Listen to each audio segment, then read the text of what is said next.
Hello, everyone, and welcome to this week's episode of Between Two Keepstars. I am your host, Riker. With me, I have the one, the only. I shouldn't have said that. He's Scottish, so yeah, I've got Dex with me. Yes, how you doing? It's weird. I was going to do like this big intro at the beginning, like, oh, he's yada yada, but I should have just said he's Scottish. Like, I feel like that's a good enough intro, just as it is. Like, we're doing the streaming and like when I stream stuff like that, that's just the major selling point. It isn't actually entertaining or anything like that. People like I'm convinced people just tune in to listen to my accent. That's the only selling point. So people just saying I'm Scottish, that's good enough for me. Anyway, we got I'd say an average show for you guys planned today. But what isn't average is the news. See how I did that there? Anyway,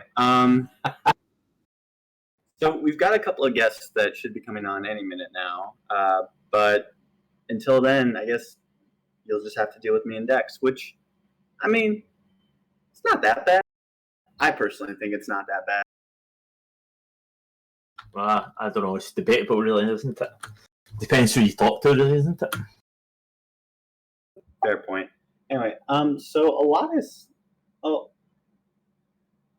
lot has happened during the past 2 weeks since we were on. I did, however, want to correct myself on one thing, because last show I said that the leaks basically proved the Matani right, but that was kind of like a half truth.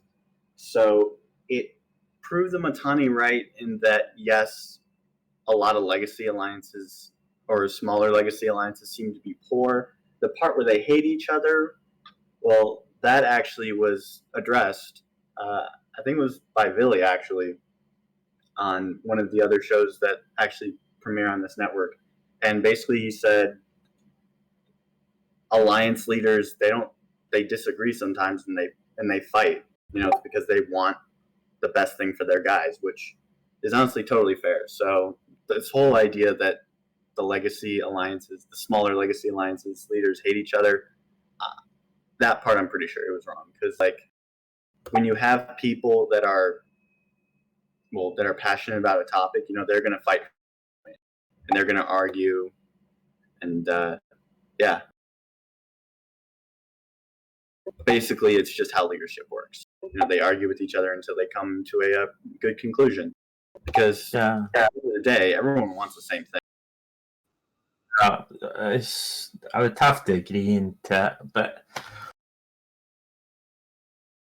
it all depends who's like part of the leadership. Really, if you've got the leadership material, then yeah, I would agree that like if someone has that passionate, so if someone is passionate about a certain subject, yeah, why not? I suppose really, there's no reason for them not to argue, because they just want the best thing, like you said, man, the best thing for their corporation or alliance or whatever.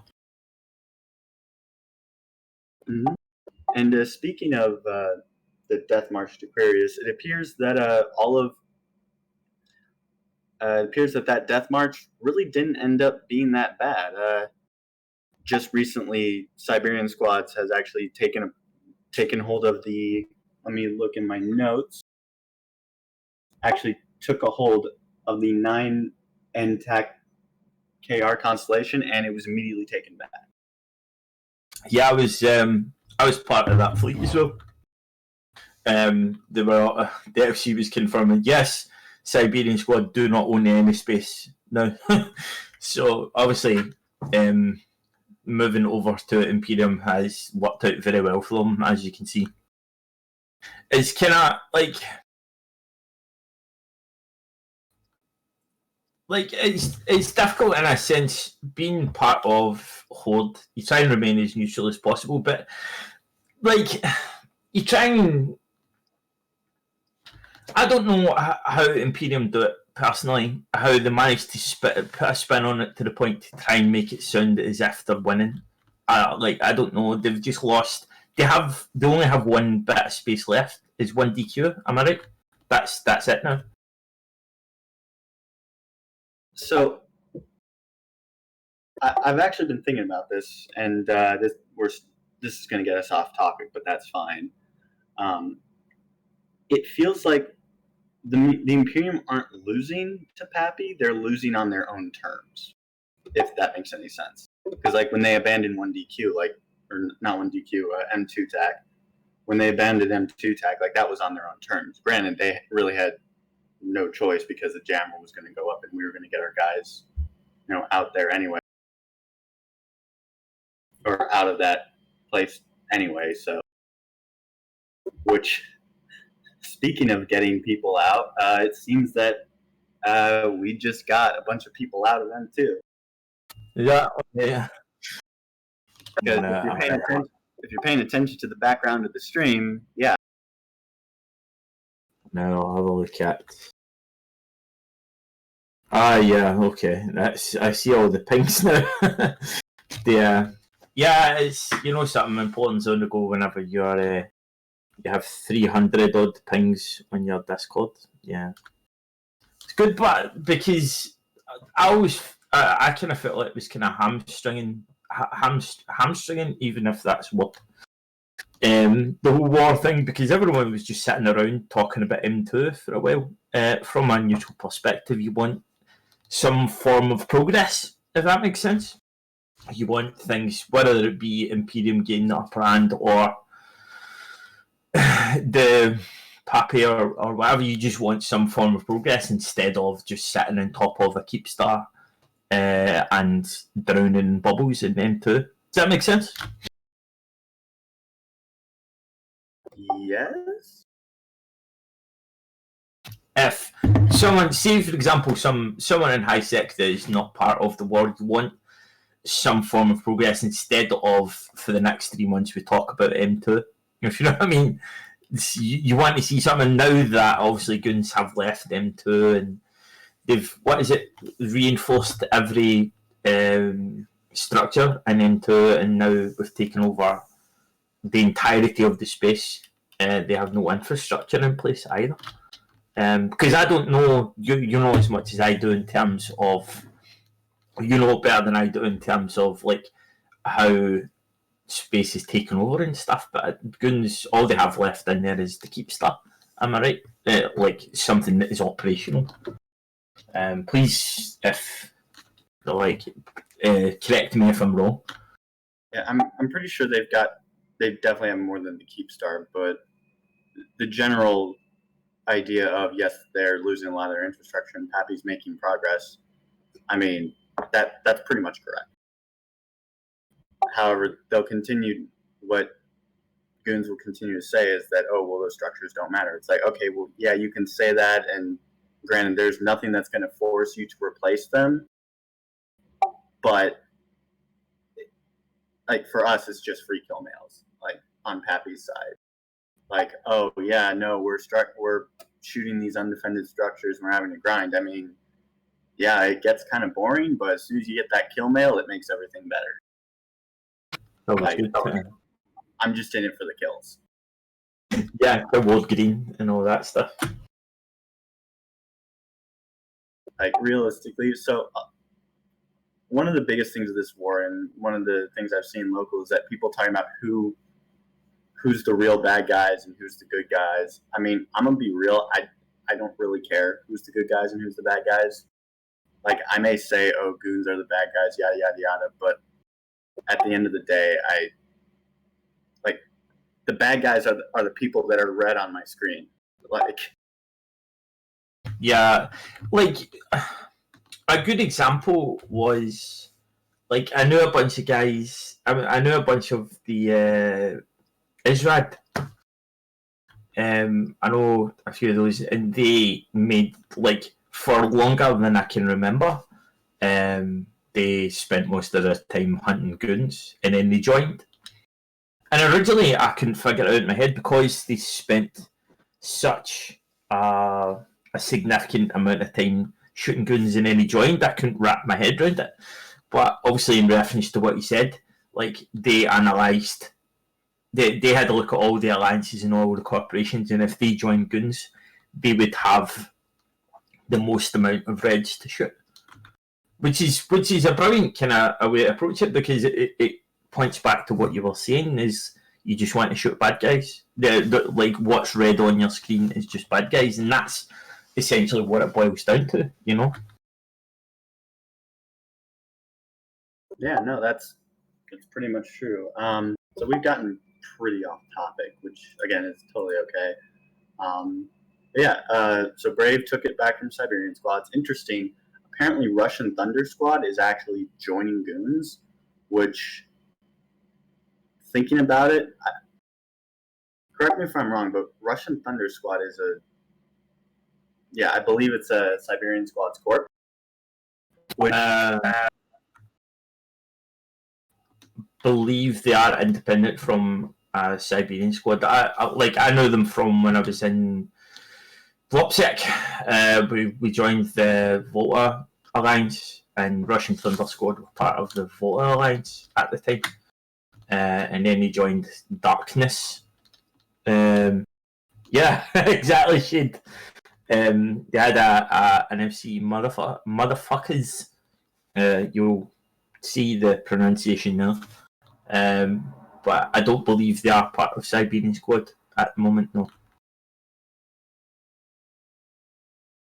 Yeah, so I just checked, and they're actually not a part of. They actually weren't a part of Siberian Squad. So they got Russian Thunder Squad, which gives them which adds another 159 pilots. Yeah, it's a fairly small group. There are a lot of them are very good, but yeah, it's a fairly small group, and I'm pretty sure they essentially would, as much as Rad do, they basically do their own thing. They're not, a lot of them don't join the kind of mainline fleets. I mean, it's great, and I hope Russian Thunder Squad has a blast in this war. The only thing that I really am trying to wrap my head around is that, so every time this happens, it feels like people make a big deal about it, when really it's like, okay, what is 159 pilots going to do? Yeah. Unless that's 159 I don't feel like it's going to affect the war much. And I've been saying this all war, whenever they're like, oh, a bunch of guys just joined our alliance. It's like, okay, but realistically, what's their impact going to be? Because I feel like a lot of that shit has been getting overhyped. Like, when you look at when Siberian Squads joined the Imperium and jumped ship from Legacy, they made a big deal about that, and they were able to really hurt and kill Brave even more. But the minute they actually started getting into Quirius, they're able to do a bunch of damage, but the rest of Pappy pretty much just steamrolled them. Yeah. Like I've saw a lot of that during the war as well. It's the case during this whole carry on since the start of the war. It's the kind of meta behind it, like, because we have that many corporations and that many people. Like, a lot of the time, the solution is just throwing a mass amount of numbers at it, and that usually solves the problem. Without a doubt. And obviously you see a perfect example of that in terms of Siberian Squad. That's just wiped them out, just removed from the equation. Yeah, definitely. And so someone in chat mentioned they cause a lot of trouble in the back line. Well, here's the thing, right? Like, goons in the Imperium have been burning the back line of Legacy for months now, and it hasn't slowed the war very much. Like, yeah, some of the smaller alliances that really couldn't survive on their own anyway are having trouble, but they really, like I've said this a million times before, not literally a million times, but quite a few times, they weren't really contributing much to the war. It's like, the way to describe it is, you've got two countries. You've got America and Russia fighting it out, okay? And America happens to be allied with Canada. But in order to affect the Americans, the Russians go and attack Canada. Attacking Canada isn't going to you're just going to be dealing with Canada. Now, if the U.S. is like, oh, well, we're not going to worry about Canada, we're going to keep on hurting the Russians, it's not going to, by attacking Canada, the Russians wouldn't be hurting the American war effort. It's the same thing in Eve. Like, they're attacking these smaller alliances that really weren't contributing much to the war effort anyway. And they're saying, look at this big victory, look at how much we're hurting their guys. Okay, yes, they are hurting parts of the coalition, but those parts of the coalition weren't really doing much anyway. So at the end of the day, you really didn't hurt the war effort. So essentially what you're saying is they're looking for the wrong kind of targets. It seems like it. Because if they really wanted to hurt the war, if they really wanted to hurt the war effort, I feel like they'd be focusing on test. And then if they weren't getting much done in test, and if they weren't really getting much done in test, then okay, well maybe let's hit the back line of the front or something. I don't know. It just seems like a waste of time to burn regions that Happy obviously doesn't care about anymore and are just willing to let burn. Well, there is now a bunch of infrastructure now in place as well. So, you have the kind of heart of it all, like T5 and the surrounding areas. We now have jump beacons in place. So it does seem like tests are kind of following through with what they said, and they are kind of moving in as well, which I found kind of astonishing. Is why they would move out of fuck, my mind's going blank now. Esoteria, yeah, I couldn't think of the word there for something. But I never understood why that was an option as to why would they move out from that space though. Why do you believe that? Do you believe it was a political kind of statement, or why did they make that decision to move out of Esoteria? Well, honestly, I think it all boiled down to that jump cloning back is trying to defend all that space just isn't reasonable. If they're having to constantly call us down there to go and defend their stuff, it becomes to the point it's why are we doing this? That's not our goal. Just let them say fuck it, let them burn the space. Our goal here is to destroy Delve. And look at PanFan. They were letting darkness run around in their space and just burn everything down. They didn't care because their main target was PanFan. Or no, their target was Delve and Goon. So it was only a matter of time until Legacy was okay, fuck everything else, we're just gonna burn Delve. That's fair enough. So, do you believe that they will abandon Esoteria entirely, or what do you believe the next stage? In fact, that's a good question, and we're looking at, and I suppose the question would go out to chat as well. What do you believe that if or when this whole war comes to an end, what do you believe the kind of post-war changes that will happen? What do you believe will happen to the likes in the map and corporations and alliances? And obviously this is purely speculative at the moment. Legacy is definitely going to move into Delve and Quirius. And I believe, because now this could be totally wrong, but I do remember hearing Billy talking about how Legacy's probably going to give it to some of the I want to say Army of Mangoes. Going to give them a little bit more space, or some of the other smaller legacy groups. So I get space being kind of distributed between all the smaller corporations as well. Do you think? Because the Mangoes aren't a small group anyway, are they? I have no idea. I have not been keeping up with Army of Mangoes. which is kind of interesting. I was going to.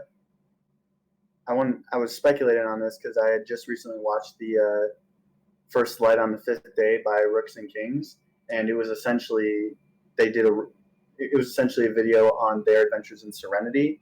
And one of the things, and I don't know if this was the reason why their alliance was named Army Mangoes, but on the Serenity server, when the PIBC was fighting, I believe it was the Galactic Alliance or Star, their enemies basically. The enemies of the PIBC would essentially call them Mangoes, and essentially it has something to do with man goes where the emperor points, so it's like calling someone subservient or a dog or something. Nasty, man. And from what I know, members of PIBC sort of took the name being called Mangoes and sort of took it as like a badge of honor or something. And that might be the reason for their alliance name, because they couldn't take PIBC because PanFam already named their renter alliance PIBC. All right. I did not know that. That's learn something new every day, I suppose. Because I have like there's a couple of guys shade, for example, know that I have extremely limited understanding as to the makeup of a lot of null alliances. So I suppose like coming on here is a big kind of education as well, because before I come on here, before I joined PanFam, I had no clue as to the whole makeup of it all. People had to explain things like how taking space was a thing, like replacing infrastructure hubs. I still have a limited understanding as it is, but a little bit better now, I suppose. But anyway, I think we went a bit off topic there again. I keep on doing that. That's fine. But yeah, and again, I could be totally wrong on that. All I know is I'm only assuming based off that video, which is I'm assuming based off the video I saw. So, which it would make sense why they were called Mangoes. And if that is the reason why, then bravo. I don't know. I love the idea of taking like something that your enemy calls you as like a negative meant to be offensive and just like making it your own.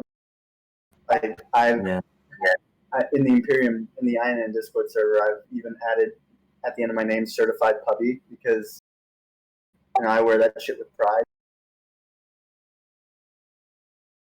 Because why give someone, I guess, the satisfaction of calling you a bad name? It's way more fun just to take that bad name and wear it as a badge of honor, because what are they going to do? Like if someone were to call me a puppy right now, I'd look at them and say, yeah, I'm a puppy.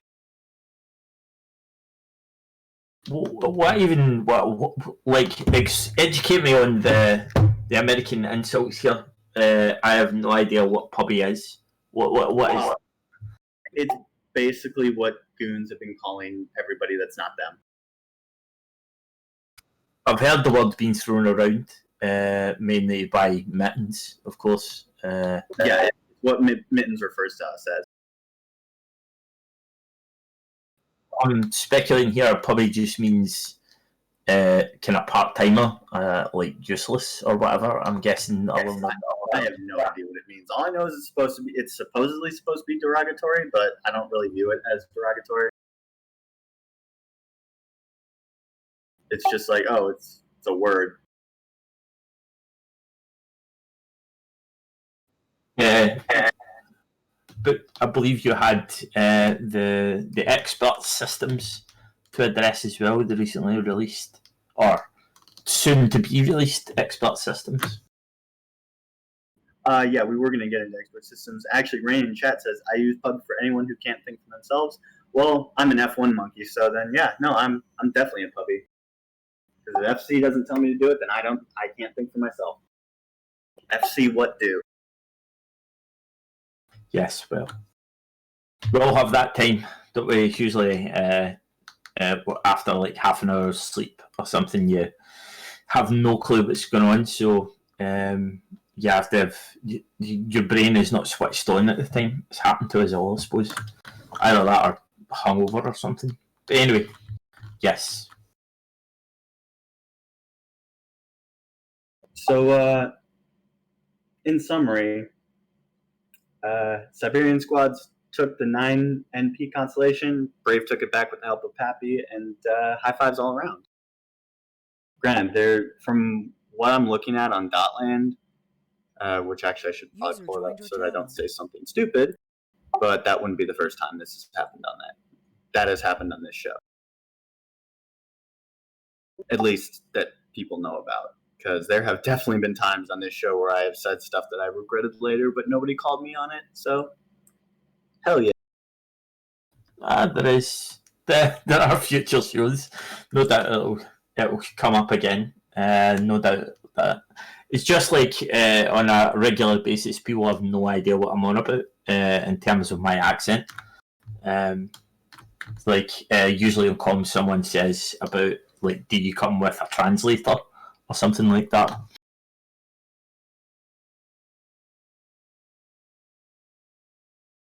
I mean, to their credit, you do have a really thick accent.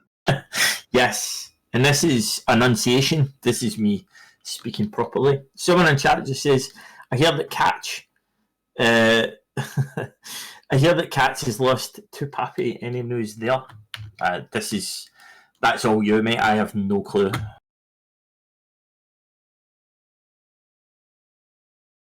Yeah, I haven't really looked at Catch. It looks like most of Catch. It looks like Catch is still just like owned by Red, Dread Bomb, and some other guys. It looks like Brave still holds a lot of it, but it looks like Red Alliance has taken some of Catch along with Init, Farmed, and Dread Bomb.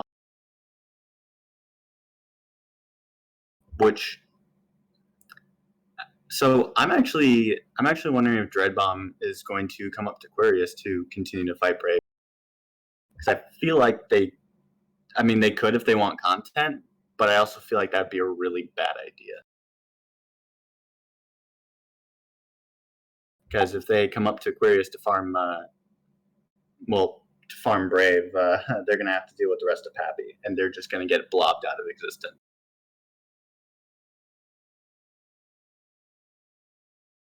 Well, I suppose that's a thing as well. Do you know much about the two vendettas that got killed as well? By the way, I do not.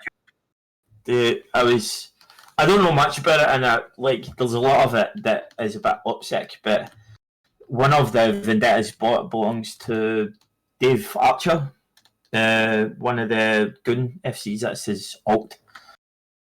But that was in front of the M2 Keepstar, and it was dread bombed, and that was the both of them were dread bombed. So it's two vendettas that were killed. So I don't know. Like, it was very much kept quiet, and like the funny thing was as well, I saw a note about the meta show about how there has been a lull in the war.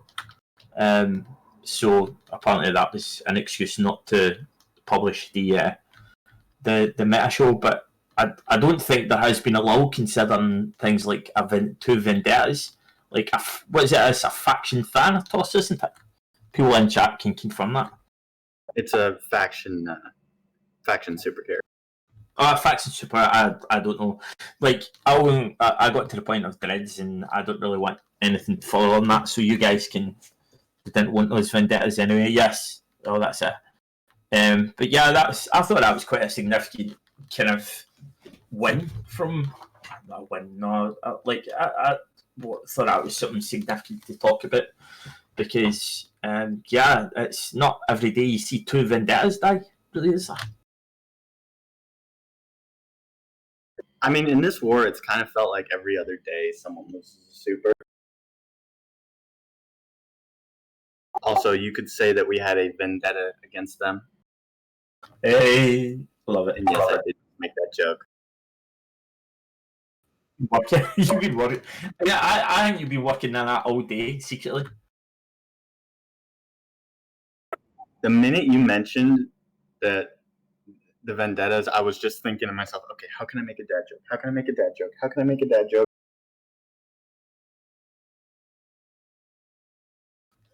But yeah. So those things happen. Actually, speaking of stuff getting dread bombs, this wasn't a dread bomb, but I remember a few days ago, I got a ping and it was like everyone, rage log on bombers, and so we all logged on bombers, and there was a goon carrier just sitting away from the Keepstar out in the middle where bubbles, I think, where bubbles were at one point. But anyway, we just dropped a shit ton of bombers and just murdered it. I was sad though because I didn't get all my alts on the kill mail. I only got one. They have a lot of changes have had a detrimental effect on a lot of capital ships because I've witnessed it was, I think it was seven. What was it? Seven polarized bombers literally saw a carrier just wiped out. So it has had, as much as a lot of capital ships were incredibly overpowered, I think they've went to the kind of other end of the scale now. Such an easy target now because and as you said, just max bombers and it just wipes it out in front of you. But well, the thing about capital ships is that they're powerful if used right, but if you catch them out of position, they're fucked. Whereas with a subcap, if you're caught out of position, you can make up that stuff. There are ways to get out of the situation. If you're caught and you're with a cap, you're pretty much fucked. Unless you're flying in the Space Turd or the Revenant, which apparently can Tokyo drift its way out because of that afterburner bonus, or a hyper hell. Which, speaking of, this actually does not relate. I find it hilarious how there's just been. So, have you been on structure bashes where there would just be a Moloch just come out of nowhere and whore on the kill mail? I haven't seen a Moloch yet, but I know that as time goes by, there has been such a limited amount of, not even limited, just non-existent defending of any structures. People are just dropping in with anything really. So any kind of future structure bashes, I'm pretty sure I'm going to see a Moloch at some point. Yeah, because I've been on structure bashes where all of a sudden, we're killing this thing, and next thing you know, surprise Moloch on grid goes, it kills the thing, and it then warps off. Granted, I'm pretty sure it's bait every time, because who drops a Moloch and it isn't bait? Is the Moloch? Is one of is it a goon Moloch or what? Where does it come from exactly? Well, if it was a goon Moloch, it'd be just deleted instantly. I believe it's happy. There's only ever been one Moloch died in the game, really, isn't there? One or two, I think. I have no idea. I seem to remember. Again, chat can confirm it for me. I believe there has definitely been one. It was worth $500 billion, and I still remember seeing a structure, and the user was, this is his graveyard. What is his name again? That's going to annoy me. Give me a second. I'm going to grab the info. But yeah, only ever one I know of has died in that game. But I don't know why you would want to do that. Take a ship of that level. It's the same idea. This is something I could never wrap my head around, right? And again, chat, you would be able to help me with this here. I saw someone buy a Zernisa the other day at $8 billion. What exactly are you going to do with that ship? Because if you take that out on a dread bomb or whatever, that you are just a big shiny target. So it's just going to gather dust in your hangars. So what would you do with these things? I don't understand. You know, and it's the same idea. A faction titan. What? Why would you want to take that out? That's a terrifying prospect. The kind of value that you're taking out here. Probably because people have so much goddamn money in this game that they don't know what else to use it for. I mean, you got multiple titans just because they've got the ISK. Yeah, like, it's insane how much people have. Only one has ever died. Yeah, I was right. It's Ronnie Cray. It's a pretty hanger queen there. Ronnie Cray. It was a 500 billion Moloch. And aye. So sorry, I was that was going to annoy me for it, but yeah, that was a famous one that died, and it was. But anyway, sorry, carry on. That was just a thing that was going to bother me. I'm going to quickly segue here and introduce our guest, our new guest. Rye is actually returning to the show to talk about Snuff shenanigans. Hey, how are you guys today? How you doing, mate? Good. I apologize. My voice may be giving out halfway through this. I'm currently trying to overcome a little bit of a sickness, but I will talk about our shenanigans here. So, what time do you call this field? We've been going for 40 minutes now, and you just show up now. Yeah, my voice came back enough that I could actually talk a little bit. Yeah. So I'm currently drinking rose tea or something somebody suggested may help with my voice. So, yeah. So the high sec war that got, gosh, I think most of the game. I think it was like over 100,000 players at one point had war decked snuffed out. My overview, by the way. I'm sorry. You broke my overview. Oh, yeah. Oh, that's right. Yeah, one of that. Like, that was a huge thing because, like, at first it was a situation of like, it started out as like a big joke. Like, somebody in one of our corps who had the power to do that was like, "Oh, we're just gonna do it," and I don't think it was kind of like a rogue thing. Like, "Oh, we're just gonna like do it and see what'll happen." And so it started this huge chain of events where eventually people at war down in Delve, excuse me, like it's a situation where like they won't appear on your overview because you're both in a war on the same side. So we'd start seeing these panicked pings from Test and Goons and Horde that, hey, you may be getting shot by somebody from the other side because your overview is screwed up because of the war. So it became this thing of like cascading hilarity that quickly spun out of control. Yeah, so it ended with a couple pretty fun Reddit posts, and I think it was the best like 1.2 bill ever spent for a laugh. I do like I give you credit for that one because yeah, like on a couple of fleets, everyone you could hear the collective panic. Like on a few occasions, why are goons blue? Why Yeah. why are goons blue on my overview? What's going on here? But it improves the situation so stupid as well. Like they are the enemy in nullsec, but an ally in highsec. It seems such a messed up situation. Oh, that was part of the joke too. It's a situation where, like, I mean, this war's been going on now for like 7 months, I think, 8 months now.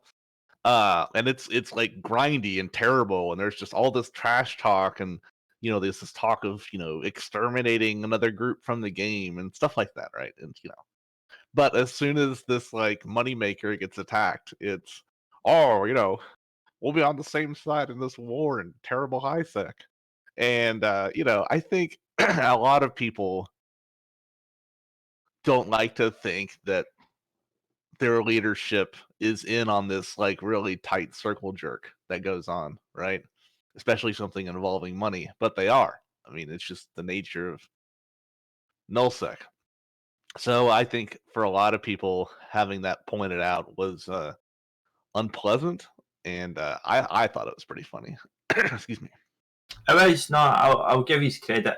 Like I've always said, like even yesterday, there was that frigate free for all thing that went on.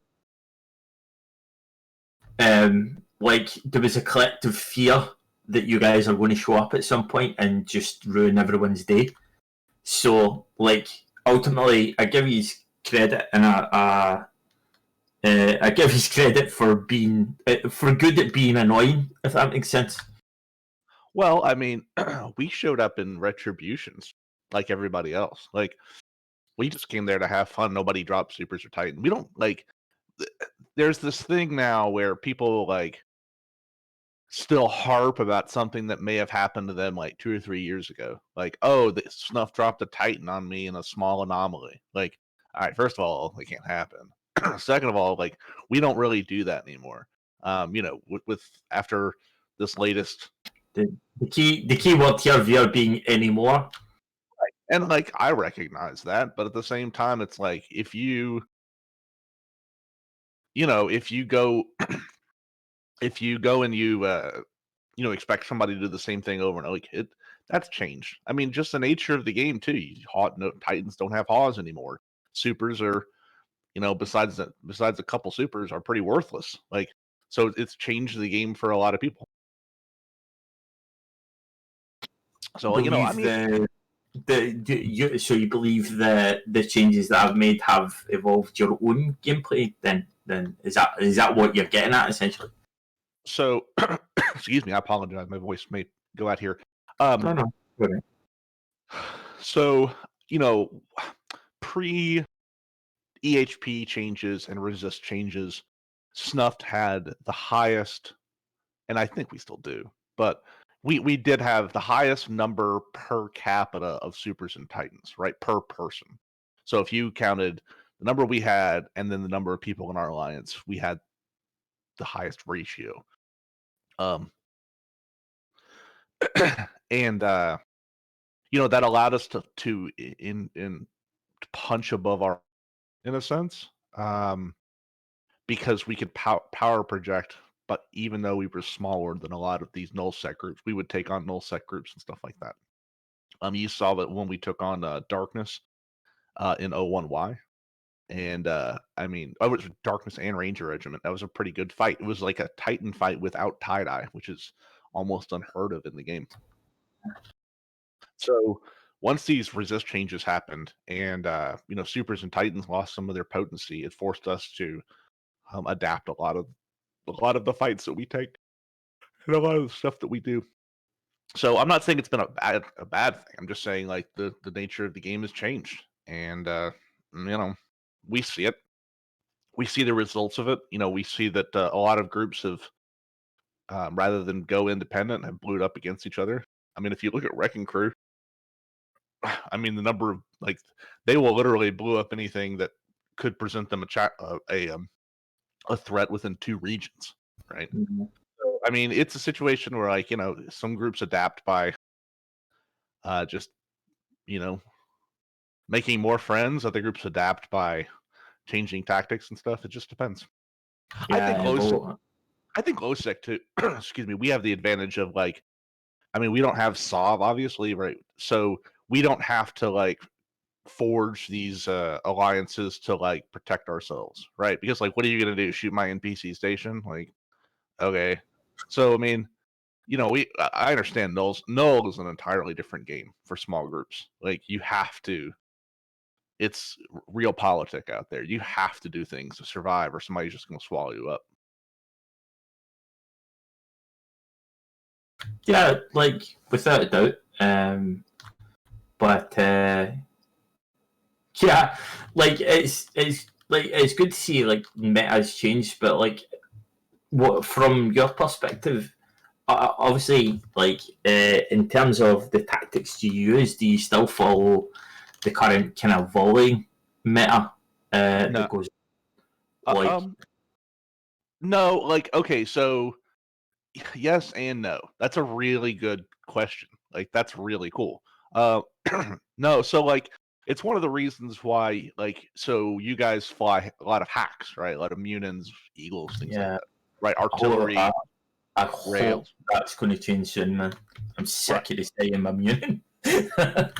Yeah. So I mean, like that's the idea behind it is you have alpha, you trade enough that the other guys can't keep up with you just blasting stuff away, and they have to disengage. For us, I think it's a little bit different because low sec allows you to do things like fly with implants, right? So especially with high grades, I mean, you can get a Legion to pretty decent EHP. With their sig radius are pretty good. Uh, Macarials and TFIs become very very good. So they're like especially with TFIs and Macarials, there is like an alpha meta with those, obviously with the artillery. But I mean, you can still get your 800s on there and get a good brawl going on at close range. So I think the the max tank ability to like plex tank essentially your ships changes the meta a little bit in low sec for small groups. So you can still kind of punch above your weight if you really spend a lot. I mean, if you really spend it, an Armageddon, no, a shoot, uh, the yeah, you can get some pretty absurd EHP out of battleships in low sec. So it allows you to, in a sense, project power and do things with lower numbers you probably couldn't do in null, right? Because you just eat shit to bombs in like 10 seconds. So Like I feel really bad for Logi in Null as well because that's virtually impossible to keep up with because obviously you're up against a fleet of what say certain occasions 120 eagles or yep. something, and like an eagle's being volleyed, and if you can't um, damage control like quick enough, there's no like I know virtually nothing about Logi, but is there actually any point in even attempting to rip at that given moment? I don't know enough about null It's sec. it's well, I suppose that's more a kind of rhetorical question more than anything else, but Oh yeah. uh, like, but I don't know. It's like so. What exactly happened in term going back to what I was saying? What you guys were talking about? Like, why didn't you continue this general panic of attacking the or like why didn't you continue this whole kind of shenanigans of annoying everybody with declaring war against the what is it called, the corporation that owns the perimeter? The perimeter. The TTT, the Tranquility Trading TTC, Tranquility Trading Corporation or something, right? And the TTT is the Tranquility Trading Tower. Yeah. Yeah, that. So why didn't you guys continue with that? I know that you lost. What was that? Keepstar or the HQ was what The did you war. end that? So first, let me tell you, I think it's bold of you to assume that we've stopped. Oh, really? Uh, I think so. I think it's bold of you to assume that we stopped, and I think yeah, our war headquarters again. The entire thing, as you can tell, was like kind of poorly planned because it was a joke. Like it was like a meme Wow. that started in Discord. So they just threw out a Raitaru that they cored but didn't fit in the All ads right. end of some high sec system in Lone Trek, I think, or something. So All right. Okay. I see the plan. So essentially, you've set it up to make people think that it's over. Essentially, I by doing I'm that. not I'm not saying that either way. Like I don't have the power to war deck shit. But I will say that, you have dealt with snuff before and you know that we like a good meme sometimes and who's to say that the party has to be over? So I don't know. You know what I mean? Like there may come a time. It was pretty fascinating to watch all these groups. Like I said, we were looking down the barrel of 100,000 characters war decked us at during the like when everything had kind of settled and all the war decks had gone out. And so high sec being what it is, right? And you talked earlier about Logi, right? One of the advantages that we can do is have facts on grid, right? That allow us grid control and allow a player competent fax pilot to project logistics power pretty well, right, on a grid. Yeah. And obviously, that's something that we leverage a lot in our fights is dropping fax. And if that fax dies, well, we drop another one, and we drop another one, and so it allows. Much to my demise. Yeah. I mean, when, So I mean, if you think about it, you can't do that. Excuse me, at the same level in high sec, right? I mean, even a Nestor doesn't really come close enough to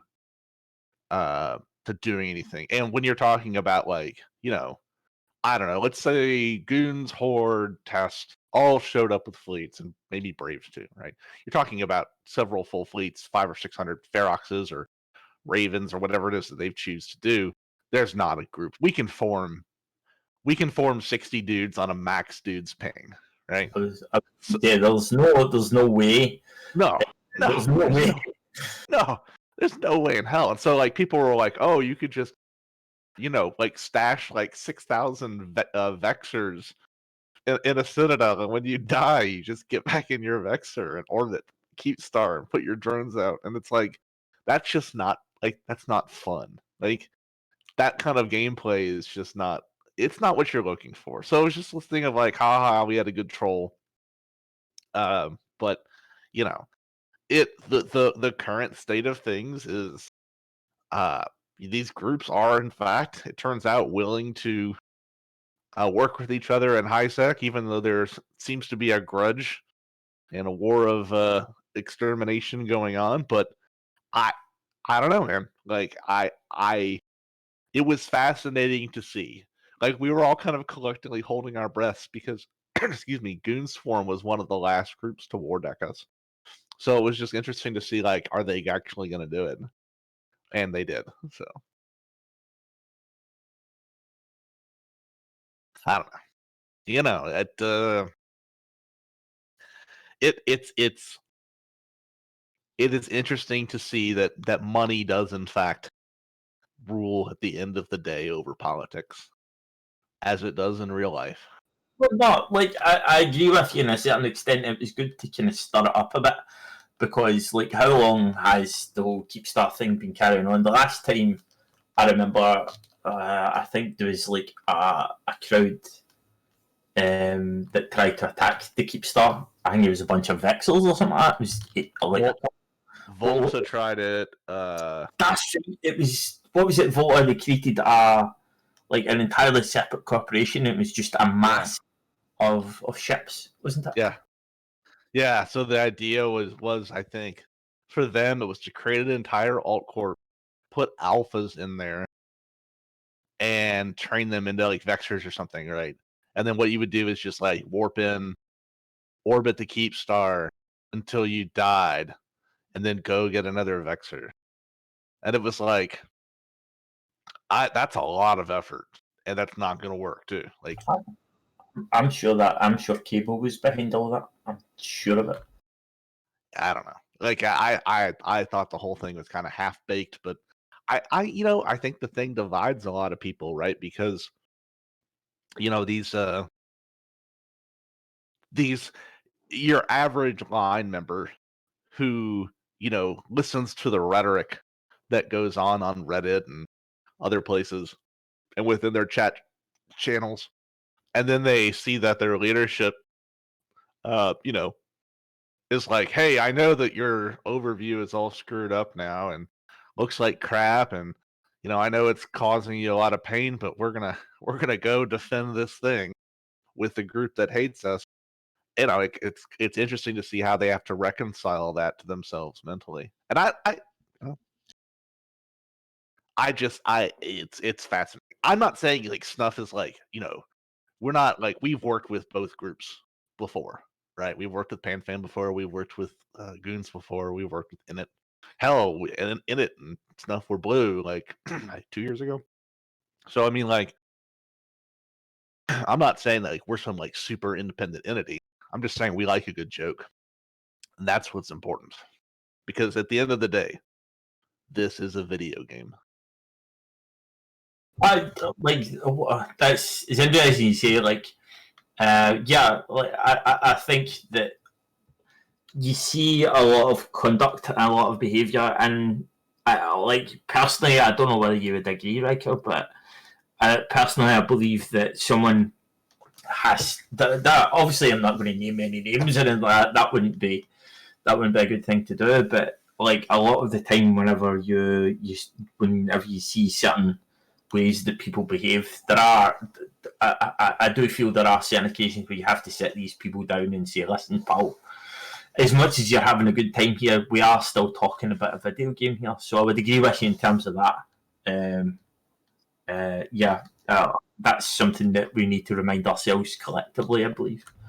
Yeah, I mean, like, there's times before where, I've gotten stirred up or, you know, upset at something, and then I realize, like, hey, that like blob on my screen is full of other spaceship nerds that are dumb enough to play this game too, and they like spaceships and hanging out with their friends just like I do. And at the end, it's like, oh, we're just here all to have a good time. So, I think there's times for rhetoric, and getting people motivated to get in fleet and stuff like that. And I think there's a place for that.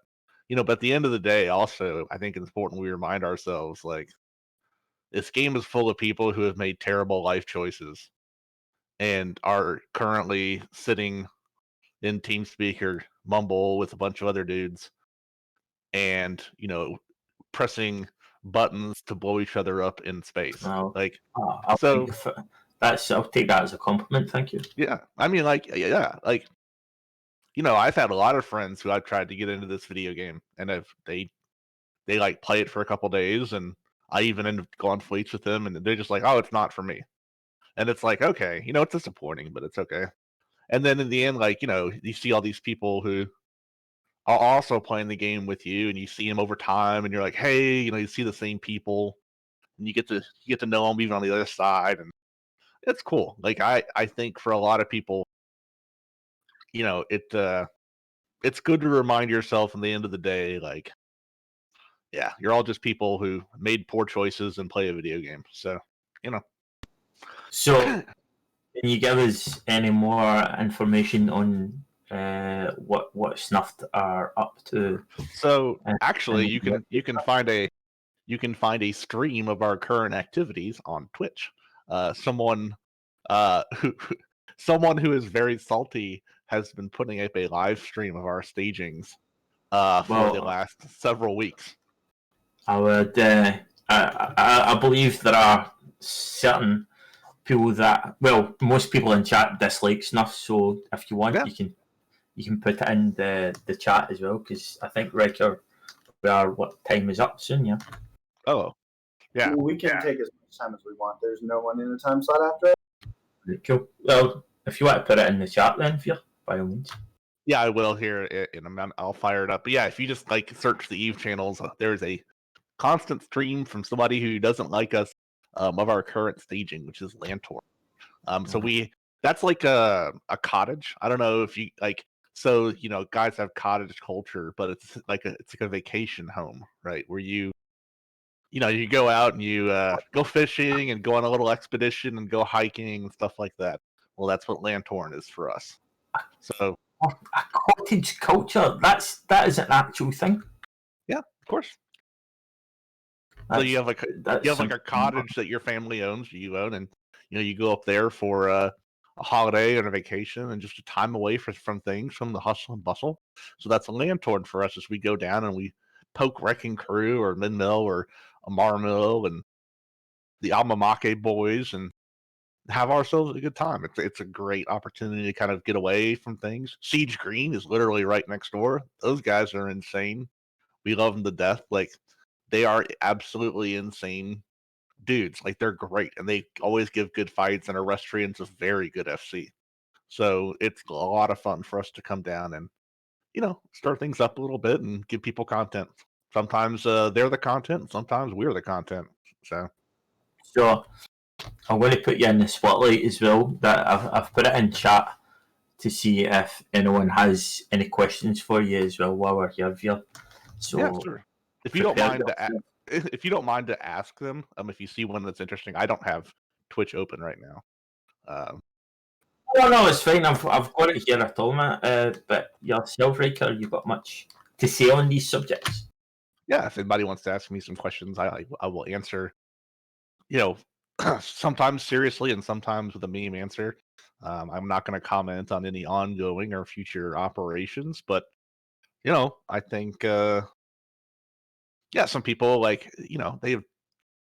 they they've heard things or they've seen things and they don't realize like Snuff is full of jokers and memers who just make fun of each other and like to poke the bear a little bit.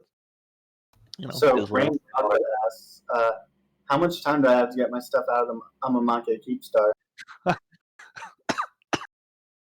Okay, that got me laughing really well. I guess Blue or somebody will have to do a Reddit post to let you guys know once that happens. I told Redline all of this like a number of weeks ago when they had me on Trash Talk Tuesday, and everybody was like, "Oh, blah blah blah blah," and then Igno died, and now we're in Lamtorn. I'm just saying, like, what do you expect? I don't know. The thing is that you gotta shake things up, because if everybody just sits around all day and crabs or has a little play fight, the game can get stale.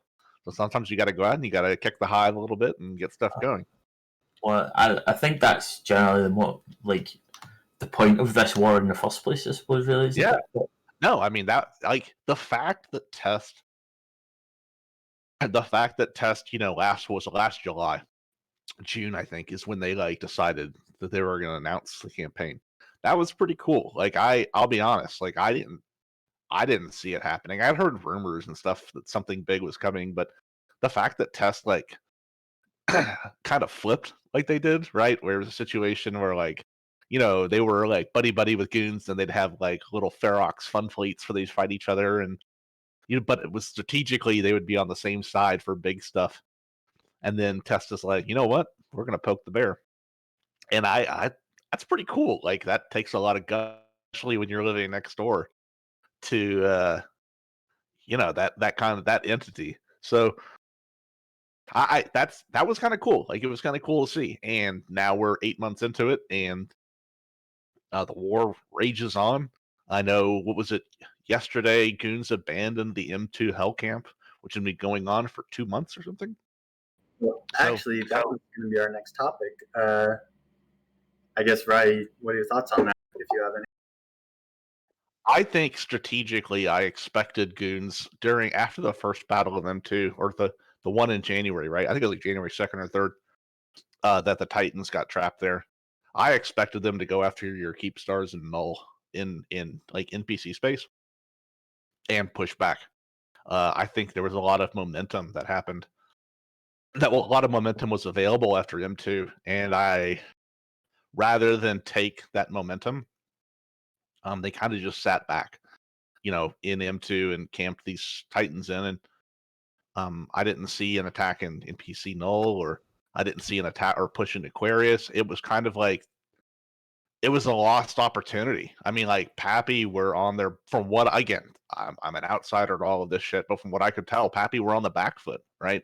And there was like a collective shock that, oh crap, like, a lot of our stuff is trapped now, and they lost momentum and advantage, and Goons just kind of sat on it, and it was kind of, I don't know.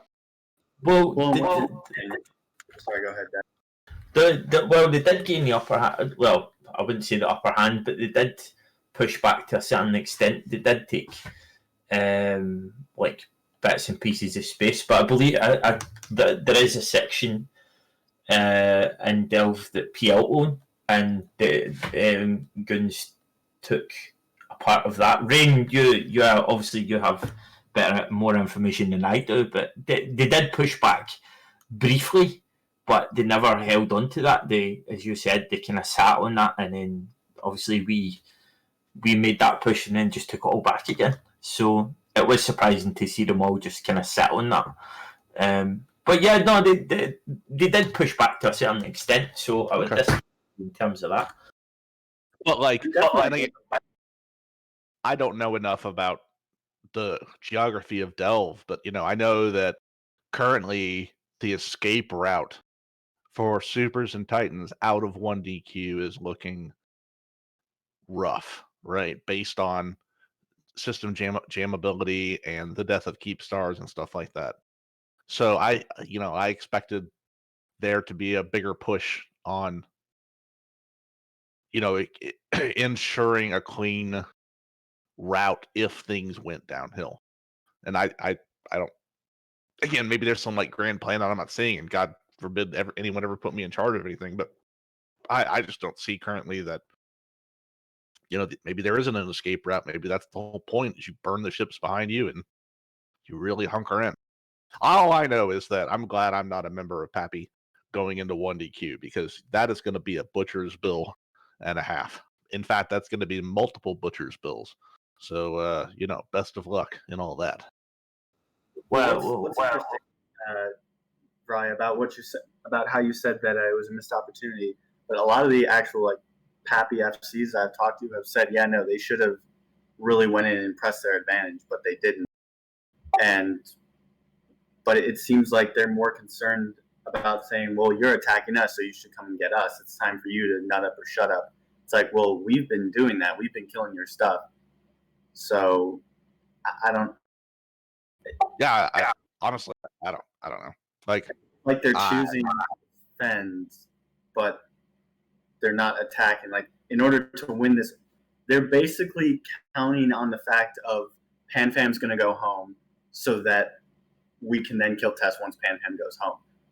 But it's like, it's been shown over multiple weeks and multiple months that I don't think PanFam's going to go home. And when you have an event like M2 where essentially Pappy lost a shit ton of Titans, like Billy even said, like he was thinking that the war was going to be over.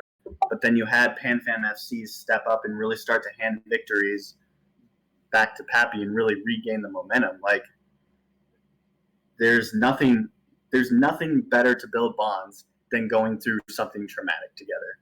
And during M2, Pappy had that, traumatic event where they lost hundreds of Titans, which normally in Big Eve wars, like historically, that would have ended wars.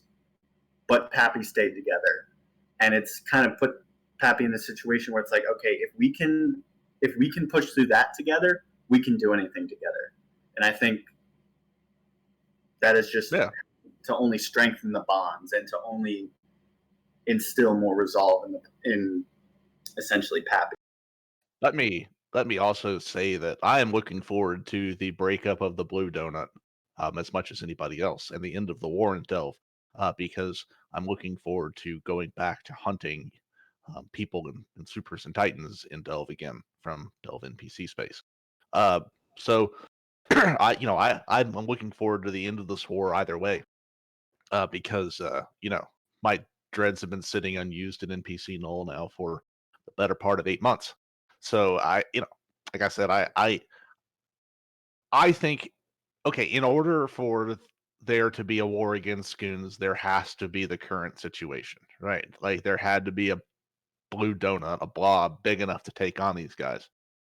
So I don't think necessarily that Goons have a leg to stand on as like, oh, the game is against us, like, because they had prior to test flipping, they had the biggest donut in the game as far as numbers and stuff like that went. So I don't think it's necessarily fair of them to point and say that, oh, now the game's against us and we're outnumbered and outblobbed.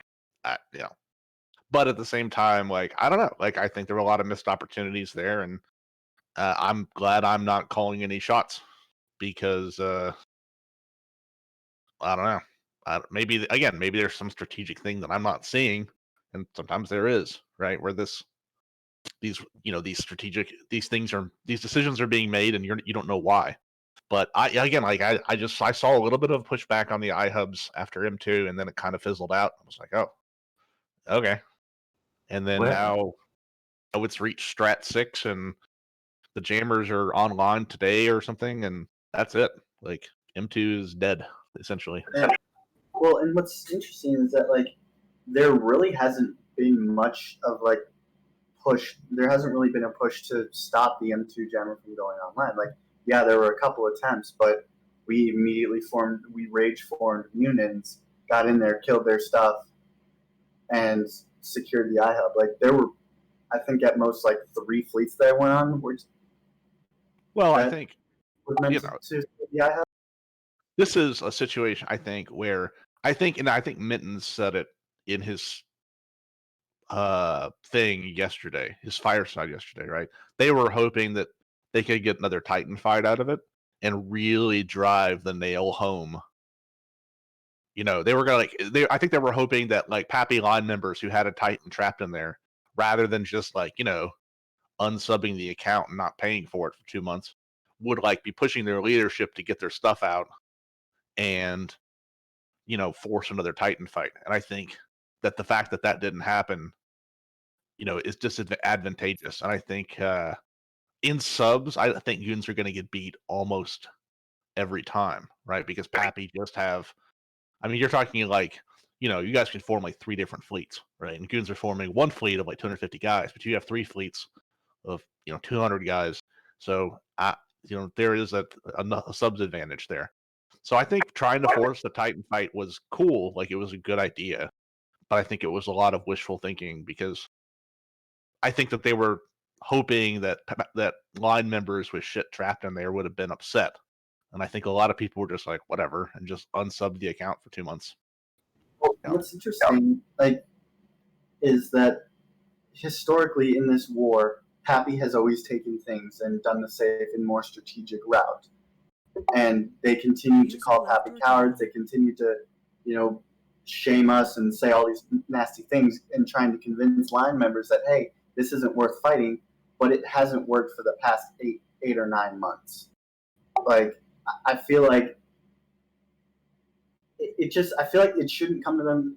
This shouldn't be a surprise to Goons anymore that, okay, Pappy's taking the safe route, because we've been doing that this entire war. We've had a methodical plan that we've been following and trying to do it so that we get maximum effectiveness. Don't get me wrong. I think Pappy are cowards too. Like I agree with him on that. But what I will say. Well, no. You have to quantify what you said here, Via. Why would you say that?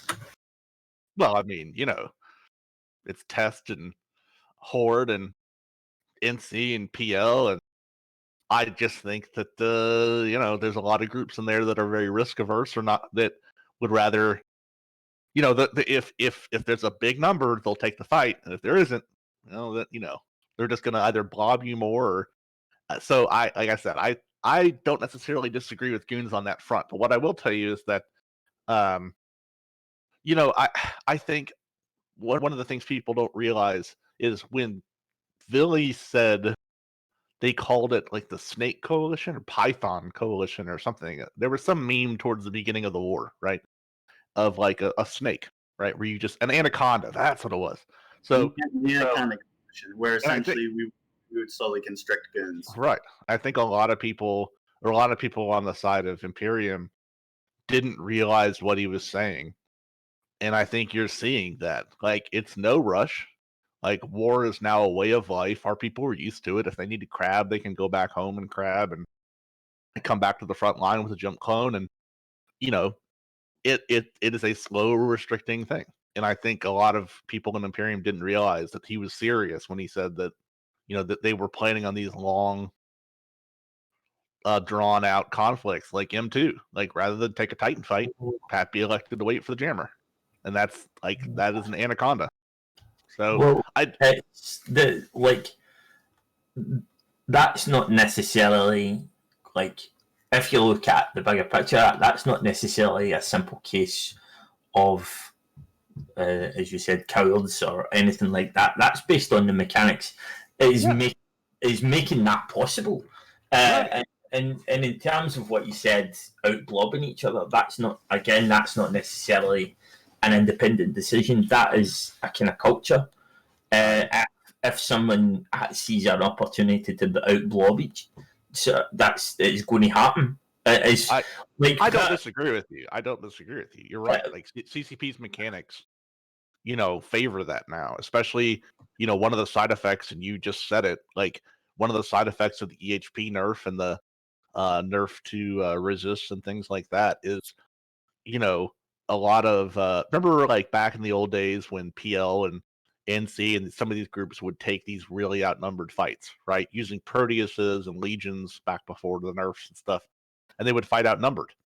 You can't do that anymore, right? So now the way to make up for that is to just blob. You get more dudes. And a third of your guys are going to die, but hopefully you have more guys and you can kill them faster. Like, like the whole kind of war, like a lot of people in chat have been talking about this war of attrition and the kind of blobbing each other and all that stuff. It is incredibly frustrating. A perfect example was like we went out and I think we were, I think Goons kind of outformed us by, I think it was 10-15%, and the FC like called for more people, and I think we ended up with like fucking 3 fleets or something, and as a result, like they were complaining. There was complaints that Goons never took a war and or took a fight or whatever, and you have to think to yourself, it gets to the point where it's simply just not viable to fight because, but like again, that's a culture rather than a decision. Because and you name a way as to like how could we change that culture though? How could we change that attitude? Oh, I think we're past the point of that now in the game. Like I think that a lot of the changes and Goons pointed it out, I think on Reddit recently. I read some thread where somebody pointed out, like, well, we're just playing the game that CCP puts in front of us. I think it was a Goon member that said it. May have been a Pappy. I don't know. They're all the same to me. So, I think they're right in some extent. Like CCP's game mechanics have pushed into blobs, and you can't get an RNK anymore. You can't get up by RNK. I mean Rooks and Kings, right? Fighting outnumbered. You can't get those anymore because somebody's just gonna eventually drop and kill you. Like eventually somebody's gonna nuke that. So I don't know. I don't know the way out of it. I'm not a game designer, but I know that CCP's mechanics have pushed groups into that. So I don't I'm calling it out. I don't have a fix for it. Don't ask me to fix anything. I'm just calling it out because that would require a real effort, and I can't be asked. And then, like, even if CCP, I feel like even if they were, like, they implemented a mechanic to sort of split these groups up, like, EVE players would find a way. Like, yeah, of course. Coalition, Corps or, let's be real, coalitions aren't a supported function in the game, yet we figured out how to do it. Yeah, I mean, like, you're 100% right. Like, players are going to find a way to do things that are most advantageous to them. Like, that's just the nature. It's human nature, and that's the nature of people in EVE. Because of the nature of permanent loss. So, yeah, I mean, I don't know. I agree. I think these coalitions are terrible and dumb, and I think that they stifle a lot of gameplay. But at the same time, like, they're necessary for survival for people in nullsec. And I think too, like, I think when you really think about EVE Online, just in general, like, you've got these different areas of space that are meant for different, I guess, groups and different playstyles. Like, you've got nullsec, which is the big mega power blocks. You've got lowsec, which is the smaller, more medium-sized groups, and then you've got highsec. Like, different areas of space offer different types of gameplay, and I think that's sort of what this game has sort of more become, because you've got, yeah. I mean, like, I was disappointed to see that Frat took Vale and pushed out groups like Freight Train Diplomacy, Boom, Scumlords, Toilet Paper, Rote, and stuff like that. Like I was disappointed to see that happened. But Yeah, that is a bit disappointing. I mean, that's the nature of the game. Like they can't contest these small groups, even when they kind of group up with each other, can't contest that kind of firepower. So I was disappointed to see it, but it was inevitable.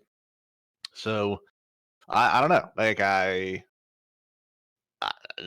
is what it is. Like maybe CCP one day will make a change that'll allow you give small groups an advantage, but again, like you said, people just take advantage of it and use it like a sig, a corp or an alliance like a sig essentially. And so you can't really buff small groups because eventually it'll just the power. What is it, Malcanis's law? Like anything that buffs a smaller group will only buff a bigger group better. So all these things that it hurts the little guy more than it hurts the large coalition. So if the little guy wants to survive, he joins the large coalition for realpolitik reasons or money reasons or whatever the case is. I don't know.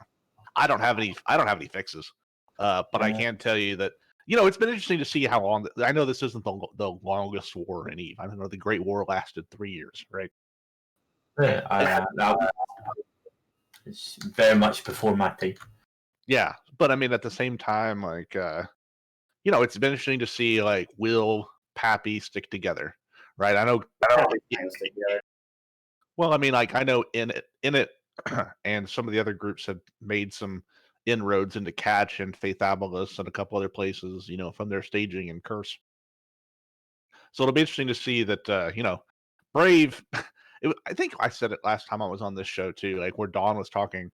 Dawn, by the way, a very lovely person, but she was pointing out that like, oh, they're killing Brave, or Brave's, disorganized, and it's like, well, I mean, it's Brave, like that's kind of their whole shtick. Like they're just a bunch of people who don't really know what they're doing, who somehow managed to survive. So I mean, like, I don't know. I think you'll see Catch burn. Maybe and it'll take Catch. Maybe that's where goons will go once this whole thing is over. Yeah. move into the Catch area. I know.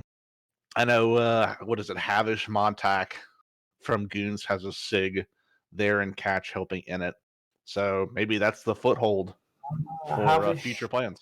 I know Havish, yes. But Riker, we have our other guest is just managed to show up. Gerd, he's in the public voice right now. Have you drag him down? Yeah, maybe you'll see that happen. Hey, Gerd. I totally forgot what we were talking about. Yeah, the abandonment of the M2 Hell Camp. Yeah, so honestly, I think it is something that Goons. It's something that was going to happen. It's just like I feel like Goons really didn't put up much of a fight, and that's the part I don't really understand. It's like they talked about how they were going to hold this thing and they were going to hold this Pigeon until. Yeah, they made all this herf blurf about how they were going to hold the Pigeon, but then when we actually went and took the iHub, like they didn't really contest. Like I was only on 3 fleets out of the entire 35 days in which they were actually contesting it. Like there was no real effort to actually try and take it back. So it creates this sort of dynamic where, as a Pappy member, I really don't have to worry about us losing ground because we haven't really lost much ground, and Goons don't really seem to be trying to take back their lost ground. And what I hear from their narrative and what they keep saying is like, oh, we're defending. Okay, you're defending, but every time we take ground, you're not really taking it back. So I think it's a matter of time. I think that there's 2 parts to what you're talking about. I think, let's say the first part, the herf blurf, right? The propaganda.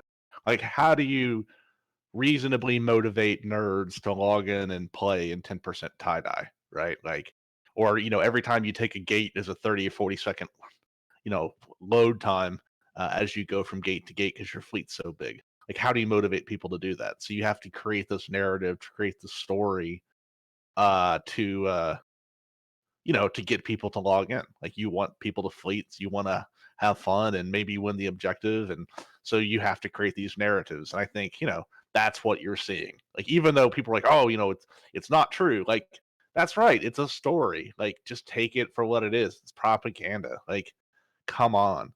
And then I think the other part too is, like, I think you're seeing, from the Imperium side of things, like, there's their their FC bench was not as deep as Pappy's. I mean, like, so you've seen a few people step up from Imperium side. I know, like, Dave Archer, right, has been leaving a lot of fleets.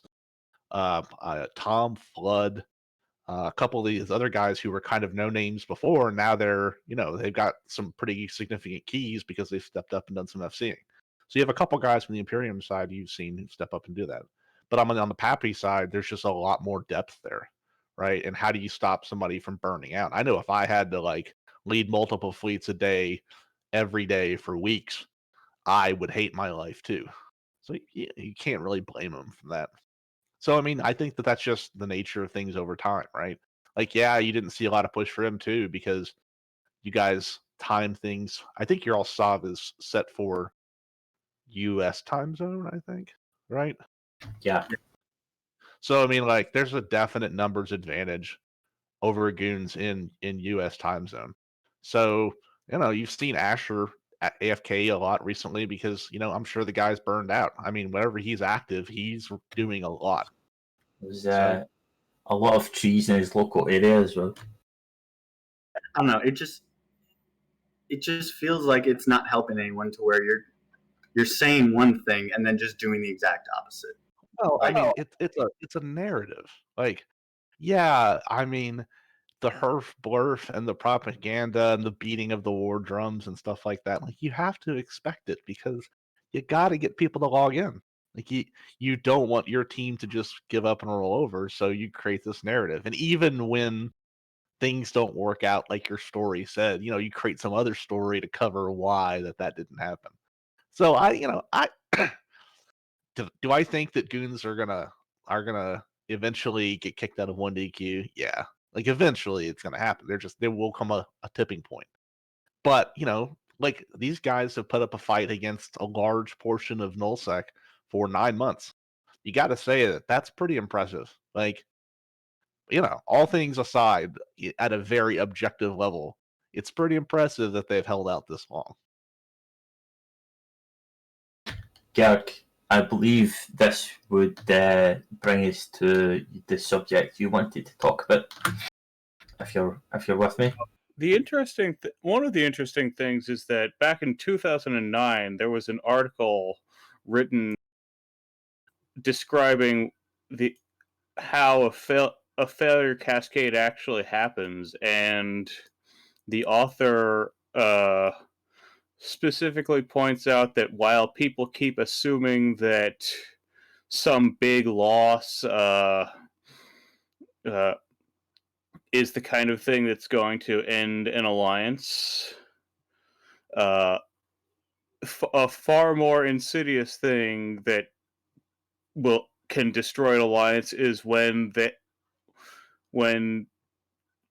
some everyday minor losses, like maybe you lose a Fortizar or even a Keepstar every day until you get used to that being the normal thing.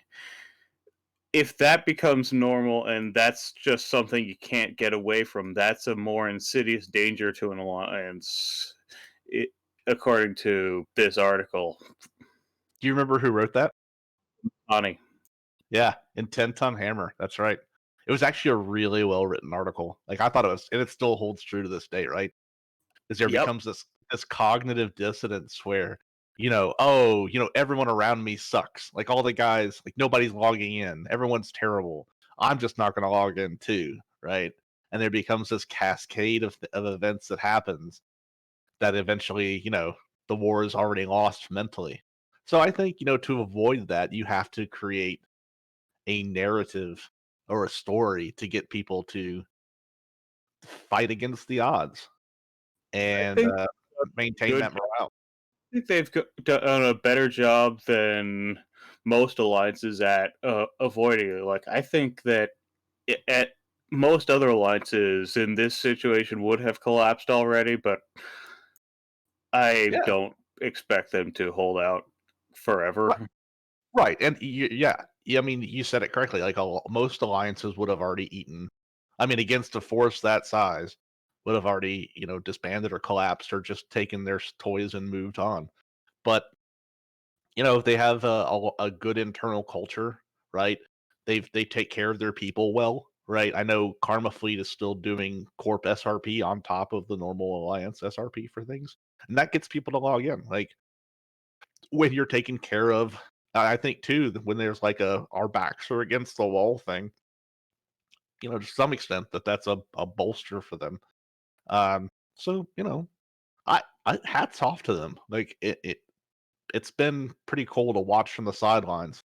Uh, you know, as a snuff guy, we don't really have any part in this, but it's been interesting to see, and it's been interesting to see that how well they've held out against this. I know, at the beginning of the war, it was this daunting task of like Goons had a ton of Keepstars, and Delve geography makes it very difficult to invade. So it's been impressive on both sides what they've been able to achieve. So as like a counterpoint to that and keeping like guys motivated, if you look like after M2, Pappy pretty much took a hit to the face, but then we saw a lot of the pilots basically accepted the fact that they had this really big defeat and morale was extremely low. But it's almost like accepting that defeat and saying, "Hey guys, we're going to do better." It's almost like that had sort of the opposite effect. Like that got people more motivated. And so I think this whole idea of having to keep a narrative to keep your guys going, like you don't really have to. You can just tell you guys the truth, and if they're with you, they're with you. Like Right. I don't know if the narrative is going to change. If You're someone looking at it. You're looking at it in the rear view mirror, right?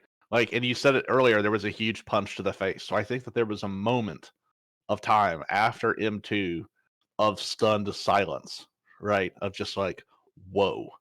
And I think that could have gone either way, left or right, right? It could have either the chip could have fallen on the side of like, oh, that sucks. We're gonna learn, do better, or it could have fallen to the fuck this. My team sucks. I'm out. And I think it could have gone either way. It's That the Imperium's biggest mistake in this war was not kicking us harder when we were down. Right. That's exactly. Yep. We were just talking earlier. You're absolutely right. That's right. There was a moment in time. You've hit it directly on the head, where the momentum was there, and it was kind of it. I didn't see the push. I think if the NPC nullsec in what is it, Blood Raider space, Keepstar had died, I think that would have started the cascade of failure events that you talked about, Gregorian, in that article, right? I think you would have seen the cognitive dissonance start to happen. Yeah, if they reinforced so that the M2 hull timer was on Sunday. If they reinforced the shields of YZ9 or maybe even T5Z on Monday or Tuesday, I don't think we would have. I well I'm not going to say that, but I would not be surprised if we couldn't have formed the numbers to defend in it. Yeah, I think you're right. I think though, if they would have hit us that early, that we would have been able to take a huge chunk out of their fleet. And if they would have hit us, if they would have hit T5Z with their full force, that would essentially allow us to get our Titans out immediately.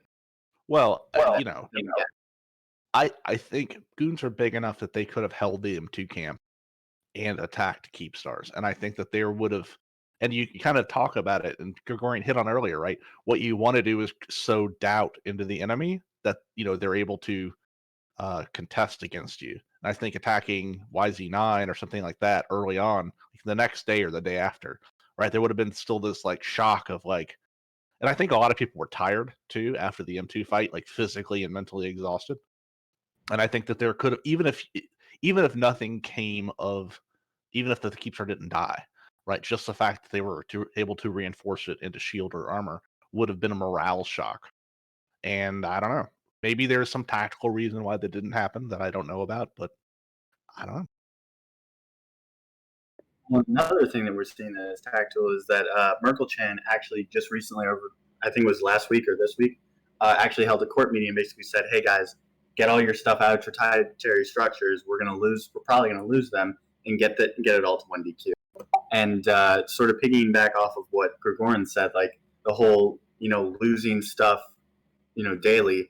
That seems to be what's actually happening to goons, because if you look at it, like last week on the show, I did I went through Zkill and basically compiled a list of all the structures that goons had lost in that 2 weeks. Which last show I had said that was 2 weeks worth of losses. I went back. That was actually 1 week of losses. So they had lost all 6 of those Sotios in a week, which that was only a fraction of all the structures that they lost. So it really seems like the whole it becoming normal to lose stuff is what goons are going through right now. Yeah, and the problem that is not when it becomes normal everyday occurrence. The problem is when people start feeling like they can't do anything about that. I think it would be okay to assume that that's how goons are starting to feel, because based off the fact that they're really not contesting, like the M2 iHub, they didn't really contest it at all. They just let it go. I think what you're going to see is that you're talking about, they're not contesting. You're right. But I think what they're going to focus on in the next few months, and I expect it to last that long, is everything within that 1DQ constellation, right? Everything behind that shield of 1DQ. I think you guys are going to face a very uphill battle getting in there. And I think that, I believe that they're going to fight tooth and nail for every single stupid structure there. So, like right now, you're in easy mode, and the top of Zkill is some pretty cool Satio kills, and I think that'll continue for a little bit. But once that outer ring is burned and you hit that core, it's gonna get there's gonna be a butcher's bill to pay, guys. Like I think it's gonna be interesting. Well, I do agree with that. My only response to that would be that, listen, Pappy went through M2 and came out on the other side pretty well. Like if we were able to do that together and suffer through that together, I feel like we can do anything. Well, you guys also screwed up M2, didn't you? Yeah, we screwed up M2, but we got punched in the face really fucking hard. But then we got up, we dusted ourselves off, and said, we're going to keep going. Do you think you can take another hit like that? Like, what if somebody screws up? Like, the question has always kind of been on, people have been talking about, is can the 1DQ node hold, under the kind of stress that we saw again in M2? Well, I don't know, but here's the thing. I think going forward, Pappy, based off of what their sort of strategies of, trying to do the more optimal way and less fight way of securing M2, I feel like Pappy's going to do everything in its power to sort of try to avoid that. But in terms of something like that happens again, I honestly don't know. I don't know if Pappy is going to still be able to come together after that occurs. But I do think that there has been a serious effort to avoid that from happening again. I think that if there was another big disaster in the first couple of weeks of January, the war would be over. But the way that we've adjusted since as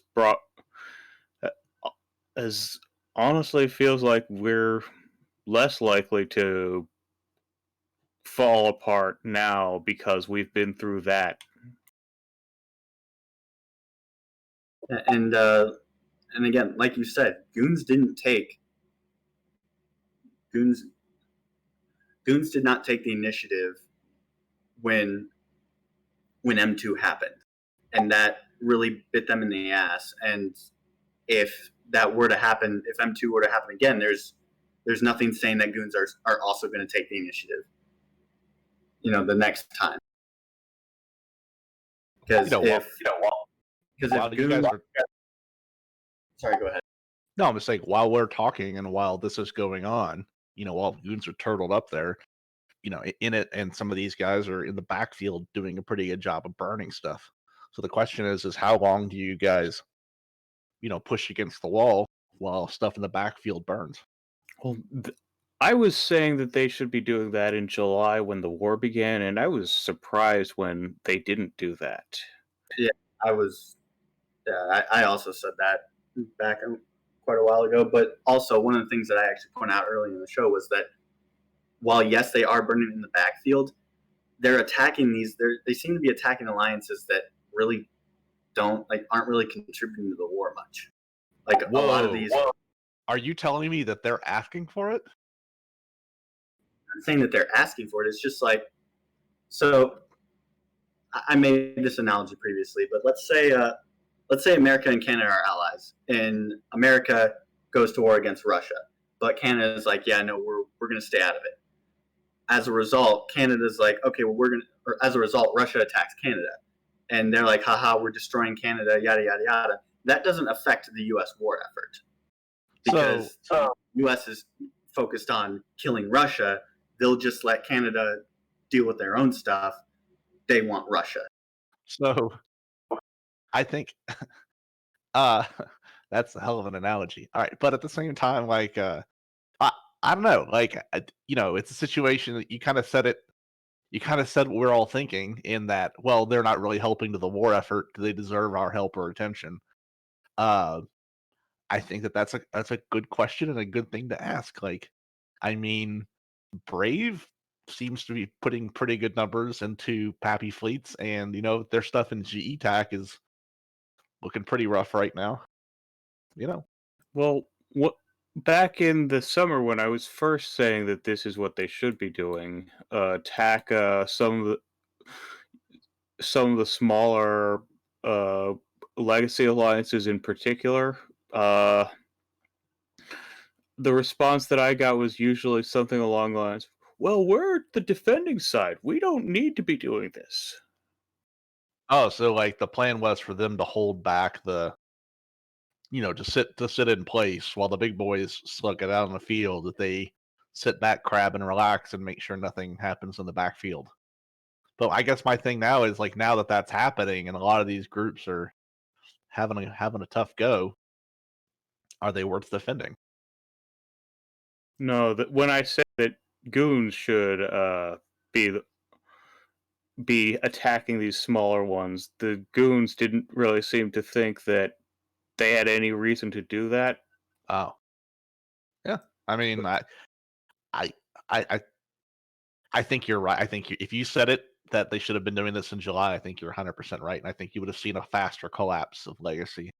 Legacy Alliance being what it is doesn't have the sort of infrastructure Pan Fam or Goons, right? Legacy has traditionally been a group of alliances that had been picked on by Pan Fam and formed because they had a mutual hatred of NC and PL, and didn't really have that same kind of culture that NCPL or Goons had, that strong internal cohesion.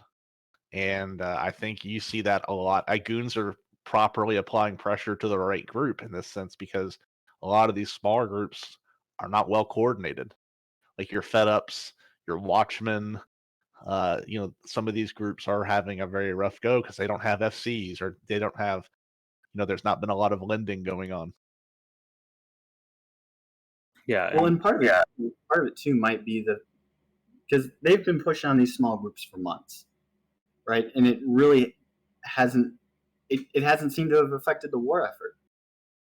So I guess for me, it feels more like of a morale play to keep their guys in the fleet because as you had said, they're trying to keep their guys motivated. They're trying to keep up in fleets. Well, what's more motivating than, hey guys, keep defending. It's only a matter of time. Their backfield is on fire. So if we just keep holding the line a little bit more, soon they'll fall, and soon we will win.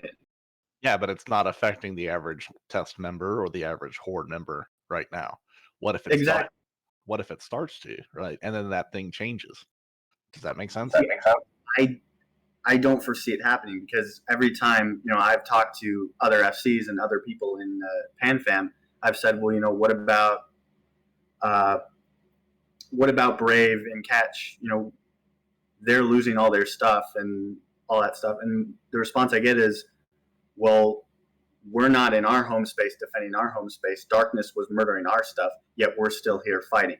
Like, we're focused on the war, not our space. Like, our space can burn for all we care.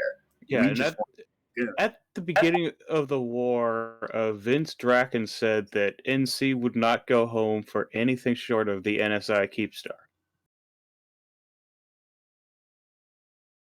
Yeah, and so it feels like it feels like Legacy is now sort of starting to move to that whole, like, all of our space can burn. We just want to kill goons. That is the number one goal that we're doing. Yeah. Whereas it used to be, okay, we're going to burn goons and defend our space, but they weren't really having too much success with that. So they decided, okay, so instead of splitting our forces, we're just going to go all in on Delve. Because if we win Delve, we win the war. Yeah, I mean, and the question then is, it becomes a power of wills, right? Do people have the will enough to continue to press forward in this war? That remains to be seen. I think that I've seen some very strong wills on both ends, on both sides, both Pappy and Goons.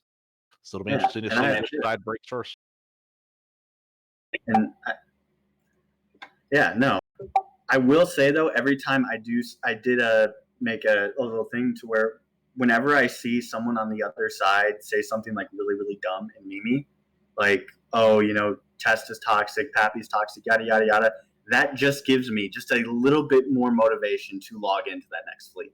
And I don't know if I'm the only one, but I know for me, like, whenever I watch the meta show, whenever I watch Looking Local, whenever I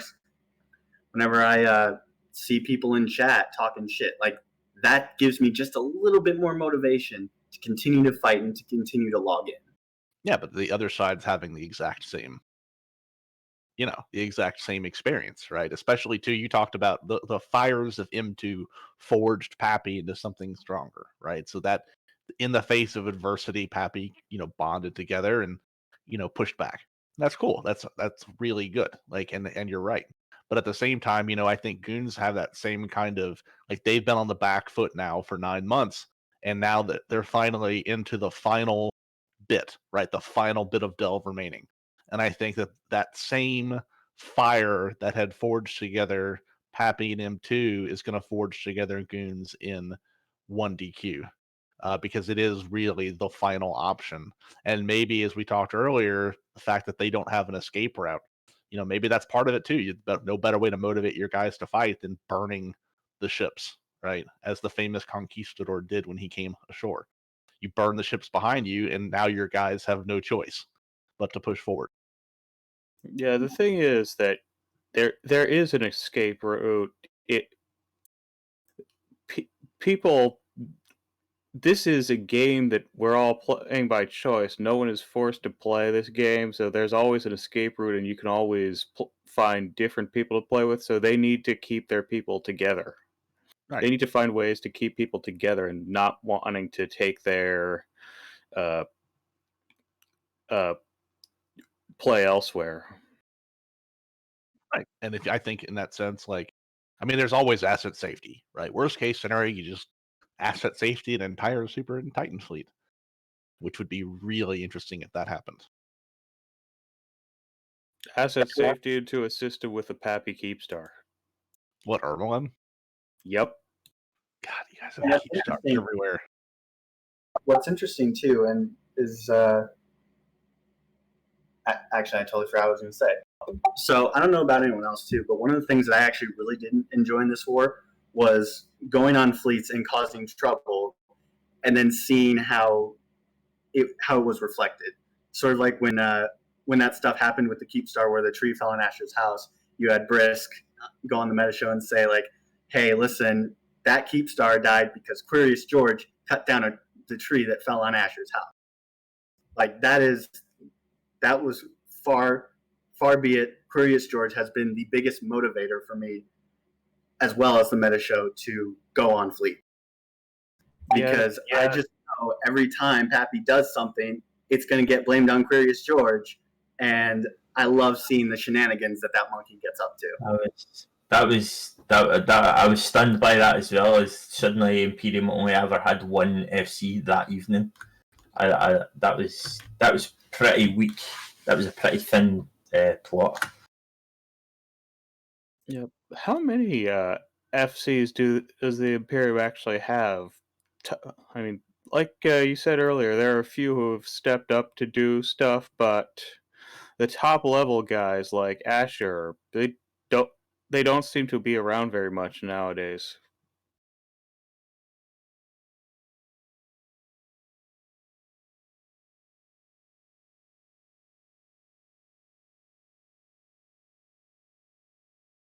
Sorry.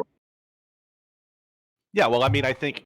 Sorry, I was looking to see if anybody else had anything to say, but like, I think when you put all of that responsibility on one person's head, like to run U.S. time zone, you saw it when Asher, Elo was being contracted, right? Like you could kind of balance things out, where you had Elo run some fleets and Asher run some fleets, and then when Elo, as he does, the contract went out and he went AFK again, then it went all back on Asher. So um, I don't know. Like you kind of see the same. I've seen some other people step up too. Like this guy Slavback, and a couple others. Like so, I don't know how deep it is right now, but it's not super deep. Um, but at the same time, like it's kind of been cool to see this next bench of guys. Like Imperium traditionally has had the same names, right? Your J Amazingnesses, your Ashers, your Lastel Ravens, and that Mr. V. Like I'll tell you what, there is, and I've heard from guys within Pappy top FCs tell me that they're scared of Mr. V, and that guy puts people in fleets. Goons love going on Mr. V fleets because he's good and because it's a lot of nostalgia there. So that kind of motivation and stuff gets people in, and maybe this war will forge the next big names for the Imperium side. And I think you're starting to see some guys and step up and do some pretty cool stuff.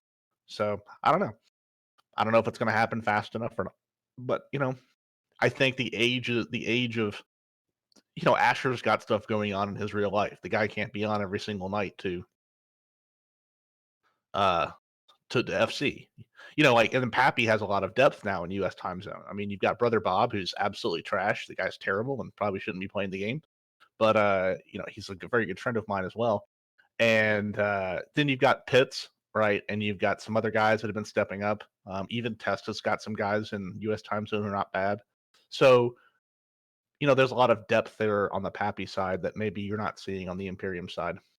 So, well, Yeah, like back in September, Horde, it our main FC had to completely step away from the game and did not intend to come back ever. And we we had uh we were all that the only big change that happened was that we retired what was essentially his signature doctrine. I mean, Horde has always been spooky since they've been around. Even in Cloud Ring and Clarius, Horde was spooky, and you knew at the beginning these guys were going to be something. And Horde does a good job too of like kind of getting people to putting people into like, hey, do you want FC? Cool, here's a ship, go. And like people like join up in fleets just because it's Horde, and they're going to do some crazy dumb stuff that may work and may not work. I don't know, but like that's just kind of the Horde culture, and that's really cool. But the Imperium has always been relatively conservative in their FC ship, right? They limit the control that a lot of people have. They limit the doctrines that people are allowed to take out and stuff like that. So it's just a But at the different same way of time, playing. like anyone in Horde, it can ping a fleet whenever. Right. I mean, like, so you've seen people in Horde step up and lead fleets. I've kind of been watching BRs over the last couple weeks. And I've seen Horde guys and monitors who I have never heard of. And I'm like, who the heck is this guy? And I check out his kill board and he's some relative new guy and he's out there leading a fleet. And it's like, that's kind of cool. Like, good for him. But I'm sure he's under the wing of a more experienced FC. But at the same time, it's kind of cool to see these guys step up, both from Imperium and from the Pappy side. So hey, maybe the next great names of the FC story are going to be born of this war. Hopefully they will, and that's pretty cool. And it's kind of great. So like in Horde, I know like anyone can ping for a fleet, and it basically allows people to sort of build names as these really good FCs. And as you build up your name in Horde, more people start joining your fleets, and you start to get the keys to more stuff. More stuff gets SRP'd and everything. Like I remember, I actually had recently led a ADM mining fleet in 5 C just because I had never led a fleet before, and I wanted to do something pretty simple, pretty low stress, just to sort of get my feet wet. Instantly, I had a bunch of newbies be like, "Hey, listen, I'm gonna come join your fleet because I got nothing better to do." Granted, one of us died because of bad FCing, but I immediately replaced his ship, and everything was cool. Yeah, I mean, like that's what you want to see is that like I know a lot of famous FCs started out as like skirmish FCs, right? Hey, we're just going to take out some stuff, and oh, he's not bad, and oh, I kind of like his style, and he didn't yell at me if I goofed up, and over time that FC gains confidence, he decides he doesn't hate it, and people start to build a culture around that person. So it's kind of cool to see. Like I said, like the Laztel Ravens, the Asher Eliases, the uh, Mr. V's on the Goon side, Headliner on the Pappy side, Nispar from NC, from Test. Obviously, you got PGL, who has, I mean, the guy basically runs Test US time zone. He doesn't seem to sleep either, which is insane. But yeah, I mean, it's kind of cool to see, like, and see these new names come up. So it's impressive. There's a lot of I know people were like, "Oh, this is the final phase of the war," but I think that there is going to be there's a lot to go, and I think it's overly optimistic to say that this thing is over. Yeah, I was estimating that we still have around 3 to 6 months at least. I think that's a very good conservative answer.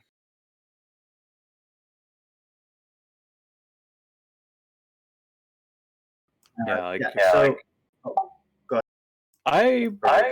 ahead. I haven't really done much FCing since around the time when I joined Horde, which is at the end of 2019, because it's of a variety of reasons. But yeah, there are definitely people who who are stepping up to fill basically any gaps we have. Yeah, I mean that's pretty cool. And it's great because like nobody's being forced to do that. Like it's just, hey, step up when you feel like you can, and you start working at it and doing your thing, and eventually you'll get noticed, and you'll be given more responsibility. Yeah, I mean that's just the nature of things, right? Some people step up and they want to like, hey, I want to FC, and then they do it for a while and they're like, this is terrible, I hate it, and they move on to something else. And some people are like, oh, I really like this, and then you build a cult around you, and you build the same guys. If you, what was it? I think PK, like Poison Kevin, years ago told a group of us like, hey, I got started. He started FCing at like 15 or 16 by just taking out small groups. And he said the key to doing it was just doing it like on a schedule, like, hey, every other day at a certain time, we would take fleet out. And, at first it was just a couple guys, and then it started to build because I did it regularly. Like I did it on a cadence, and people could like, hey, I'm home at this time and I can just hop on for a while and, fly with these guys. And it's the same guys I see every time. And there starts to like that momentum starts to build, right? So a good FC will create this regularity that people on his fleets can count on. And after a while, he starts to get noticed and starts to get handed the keys to bigger and better things. So. I mean, there was one FC. I mean, fuck, Securitas Protector. Like he started out FCing just like these random small little gangs of ships that didn't make a lot of sense on paper, and would have like some ridiculous bonus. Or let me rephrase that. He would take out fleets that shouldn't be able to punch above their weight, but because they would have massively oversized prop mod, they'd be able to. 100 M in Gila. Yeah, that would just delete things. Oh yeah, I remember Securitas's fleets, and the same as you do, Riker. And it's like, he created a group of guys who were willing to, like, every time he pinged for a fleet, people would show up for it, right? Because they knew it was going to be something nutty and weird, and you're going to delete a T3C fleet with the 100 M in Gilas. So I knew that I wouldn't have to F1 at all. I would just have to approach the FC and go AFK, and I'd come back to like 50 kill mail. that was a nutty doctrine. I had a lot, and then the 10M in worms, right? The overpropped worms you would do, which were just as disgusting because of the sig bonus. They were ridiculous. I remember we took out the worms one time and we deleted a rupture fleet. Yeah. Like what kind of sense does that make? Those were the interesting days. They were disgusting. I hope he's doing well in his real life. But yeah, I mean, like, from the snuff side of things, we try to, like, there's not a lot of innovation you can do. There's some, but there's not a whole lot of innovation you do. So we're going to stick to the same kind of stuff, right? The TFIs, Mercurials, your legions, which legions for us serve as like a dual purpose doctrine of null sec and low sec, right? So in low sec, you can put slaves in it and it gets a pretty respectable amount of EHP. And then in null sec, you can use it to kind of fight bigger blobs. So, I would like to see some creativity come back into low sec, but I think with the meta being what it is and slaves being what they are and implants, you've got to stick to 5 or 6 doctrines, and that's about it. And then you build up everything else around those. Grid control is really important in low sec. Oh, yeah. So the first time I ever took out a fleet was also my first interaction with Snuffed Out and my first time seeing multiple capital ships in one place. So that's capital ships and capital alts allow us to a punch above our weight, right? Like, we don't have the numbers to have a full wing of Logi, right? At best, you're going to have some guys multi-boxing, and then there's always that delay, right, between, alt tabbing over to your other screen, and armor reps obviously hit at the end of the cycle. So it makes it difficult to have a full wing of Logi. So what we do is we use faxes, we use dreads. Have you guys seen our Damnation fleet? Have you heard about this? I've seen it on a battle report at least once. Yeah. So there was, like, some people were really scratching their heads of, like, why? Okay, so Damnations put out terrible DPS. I think it's like 400 DPS, right? And the range is relatively limited with hams and assault missiles. But how it works is the Damnations have insane tank, right? They just have this insane ability to take damage, and they have tackle on them. So what you do is you get in there and you tackle down the enemy fleet, and then you drop hot dreads, right? And that allows you to force project above your weight, and all of that DPS that's missing from the Damnations is now supplemented with DPS from a hot dread.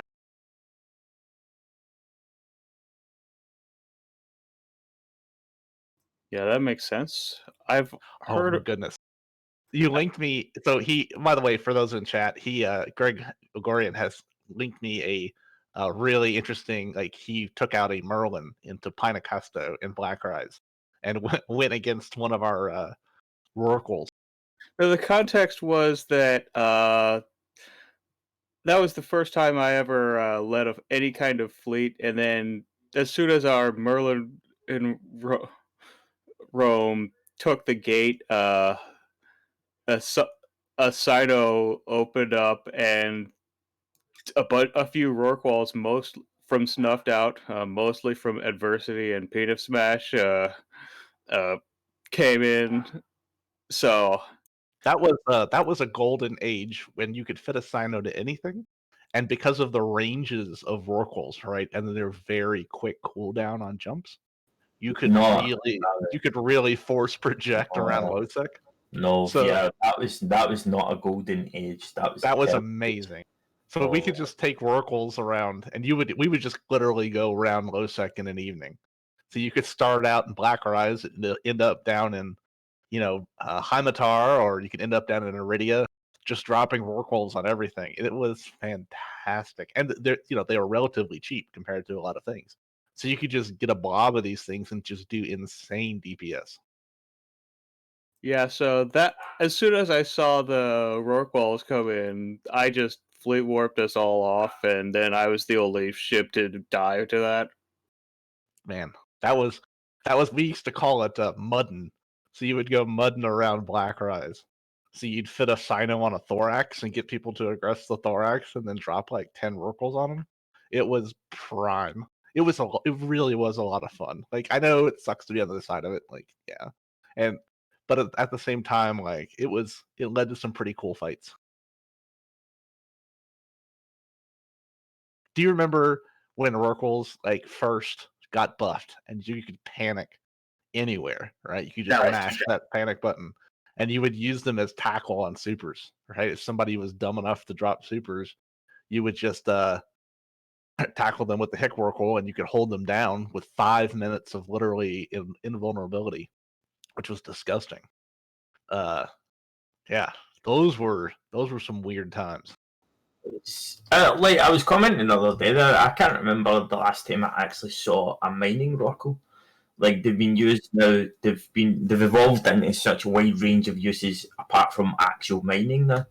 It's like I've seen a salvage tackle most of the gun structures that are looted by Rorquals now as well, which is a bizarre evolution because obviously they were originally designed to be like they were designed to be like the ultimate industrial capital ship, and yet what is it now? Like I don't know. I've never used a Rorqual, and are they not mainly used for boosting mining fleets or something like that, aren't they? Yeah, so back in the day, you used to park a Rorqual in a pause, right? When there were off-grid boosts, and you would park the Rorqual in a pause and put it in fleet, and then provide mining boosts while your exhumers went to work. And then CCP did the whole thing with the excavator drones, and Rorquals became this insane powerhouse, being able to clear belts and clear sites very quickly. And it just became a money machine, right? And then they nerfed it into the ground, and now they're doing the resource scarcity thing. So it's unironically better to like use orcas and stuff in high sec. I know during the war, goons have been running orca fleets in high sec and making some pretty disgusting amount of money doing stuff within high sec. So it's been interesting to see the life and death cycle of the Rorqual. I have 2 of them, and I use mine as Hicks for stuff. But yeah, I mean, like in low sec, I mean, hell, Snuffed has a pretty ridiculous Rorqual fleet. We still use them in mining. For Crockite, absolutely. Yeah, you can't put a jump drive on a devoter. You cannot, but Hick Rorquals do an amazing job of pretty good tackle. So that it's pretty nice. And again, the ranges are just disgusting. Jump freighter ranges. So Rorquals have found a new home in my hangar for things other than just mining. And like with the mineral redistribution and the thing, Crockite, the price of that is actually really good. Like it makes it worth, at least for us, it's enough to be able to mine it effectively. So, it's a nice little boost to low sec. I wanted to quickly, before the show ends, go over expert systems. This is basically a way for new players to get some skill points, or get some temporary skill points in something that they might not. It allows them to get some temporary skill points so that they can fly bigger and better ships. CCP has said that, from what I read, said they're going to, you can either purchase them and or they'll be available as daily login rewards. There's been a lot of people saying like, oh, this is just CCP trying to, milk the. I bring up the piercing the corporate veil video that Manic Velocity did, and I actually, being someone who actually works in the game industry and actually on the development side, well, not development side, but on the side of anyway, I don't really see a problem to this. CCP making a way that players can experience a different part of EVE without having to commit skill points and not having to commit all the time that it takes to get into it. Like, I don't see anything wrong with it. Like, this whole idea of, CCP is just milking the players for money. Well, it's a company. Like, they are out to make money at the end of the day, and CCP should make money, and it's good when CCP makes money because that makes the game better. Okay, and this whole idea of, and this is something I actually really want to harp on. It's that a lot of people came up with the idea of, they were working on this expert systems and they weren't working on chips. Well, development teams normally have separate sub teams that work on different stuff. All right, we saw a similar thing happen with Diablo Immortal. When Diablo Immortal came out, like, nobody was asking for that. It just came out. And people seem to assume that, they're working on this and they're not working on Diablo 4. Well, they were working on Diablo 4. It's just they weren't ready to show it. So this idea that CCP is taking time to build these systems that nobody wanted and not working on ships and not working on new spaceship content for older players, that's just, there are different teams. There's more than likely, I'd say there's a 90% chance that CCP has a dedicated team that is working on new content for older players. It's just the development time for endgame content is way longer than the development time for a small little system, for a consumable item that players can buy and get free through in-game login reward. So, I guess there's a lot to unpack here. As far as the expert systems go, I don't care. Like, whatever. Like, if it's, I remember being a new guy in space and wanting to fly doctrines that I knew I wasn't going to be able to train into for like 6 months. Right? It's just like, that sucks. Like, so I stuck around, but like a lot of people don't, because they're like, oh, I want to fly that ship. That looks really cool. I saw it in the video, and I can't do that now for 9 months. And it's like, that's expert systems, new players the ability to do that and to experience it without that's cool. I have no problem with that. Just like with skill injectors, I don't necessarily have a problem with it because it allowed really, really dumb people who didn't know what they were doing to get into supers, which then allowed me to kill those supers. So like, I'm okay with it. And then, so I mean, like, CCP's a company, they're going to make money. I think what people are upset about is a lot of the in-game content or stuff that we've seen, happen has kind of been a wet fart. Like, I think a lot of people were expecting something cool out of the Trig invasion stuff and Pochfin being a thing, and like, it kind of sucks. Like, it really sucks. Like, we thought, it'd be kind of cool to like be able to stage a fleet in Pochfin and like pop out unannounced using Sinos, and be kind of cool to be able to do that. And like, you can't really do that. Like, you can't even take a gate without like +3 standings. And so it's just like, I'm not going to put in the time to get +3 standings so I can take a gate. Like, that's super dumb. At least in wormholes, I can just scan it down and go through the wormhole. Whatever. Yeah. But like, so I think a lot of people were upset at CCP because they felt like the stuff that did come out of in-game content has sucked, right? And like, the stuff that makes them money, like, skill injectors and these temp SP and stuff like that, whatever that is. What'd you call it? Systems. Yeah, expert system. Like, these things that make money quickly, they're coming out and they're kind of well developed. So it's just like, I don't know. I think there's a lot of frustration there from people because we expected some cool in-game stuff and we're not really seeing it. And I get it. Like, I was disappointed with the Trig stuff and the Pochfin stuff as much as anybody else. So I don't know.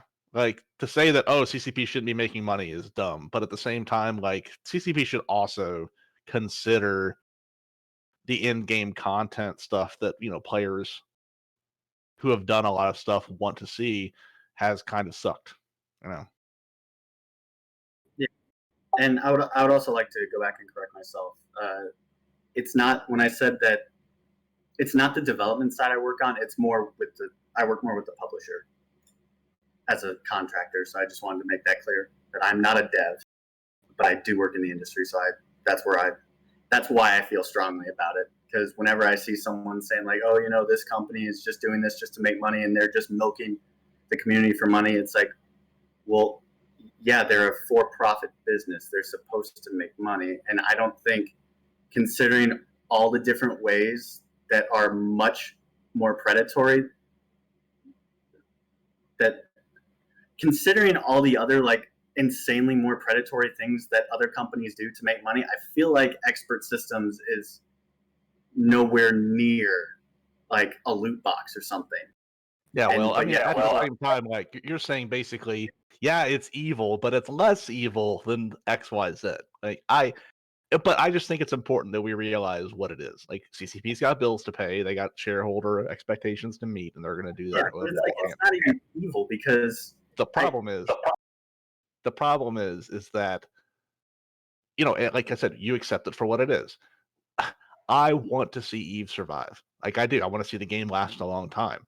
And the gaming culture has changed, right? Of like people just want to log on for a period of time and blow some stuff at an FPS and move on. Like, you know, sitting down at your computer for 6 hours is like sucks. Like, and a lot of people can't do it anymore. And the player base is getting older and have families. And so maybe the idea is to keep people around is to, you have to cater to that crowd.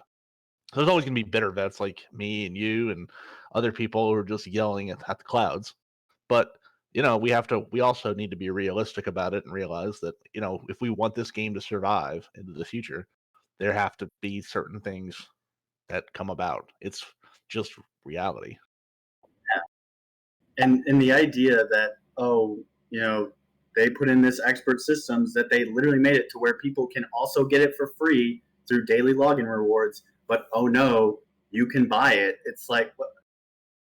You're getting mad about that and saying that, oh, they're trying to take us for all of our money when they literally have a way in the game to get it for free. If they wanted to milk us for all of our cash, there are so many other things they could do. They could rise the price. They could rise the price of Plex, but they don't. They just put in a system to where newer players can get a boost in their skill points so that they can use a ship that they wouldn't have been able to use without putting in months of work. Well, I mean, the pay to win thing has been around in Eve since for a long time. Like it's just always been kind of like not as obvious, right? So like before, it was like if you wanted to have a character that could do things, you went on the forums and you bought, you know, a character that somebody was selling, and then now you could do the thing that you wanted to do on that character. And you know, that was the way you did it then. That was your pay to win. Is you could just buy a character that could fly the stuff you wanted to fly, and there off you went. And then it was like, oh, now they're selling skill points from skill injector, and like it's a little more obvious that it's kind of pay to win. And now it's just like openly, and people are complaining about it because it's before it was very cloaked, right? There was at least the like, well, it's not that bad. Now it's just kind of in the open, and I think a lot of people are just kind of grouchy about it. Now that being said, I want to go back to say that like CCP does need to like focus on some in-game content, and I would like to see, you know, some stuff come out of them. So hopefully they take the money that they're going to get from this and they reinvest it into some pretty cool stuff. And if they don't, I'm going to be really pissed off. Yeah, I mean, speaking of endgame content, like we've been seeing that there is endgame content going. Like the fleet formations was, I think you could consider endgame content. When they added the tier 6 abyssals, that's pretty in-game content. So they are developing endgame content. Fleet It's formations are dumb. Dumb. It's a real hit or miss. But you can they are developing in-game content. We have seen it. It's just it feels like a lot of this in-game content, they're doing it more like incrementally, I guess. Would that be fair to say? I don't know.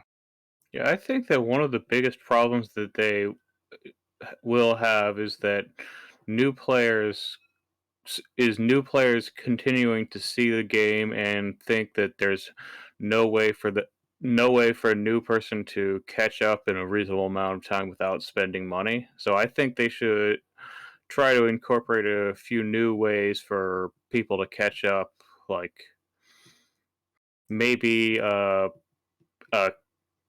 consolidate some skills to make it so to cut a few months off from like now, even for an alliance like Horde, in order to fly the most common doctrines. That's 4 months of training just to be able to fly a Munin and an Eagle with T2 guns. Mm-hmm.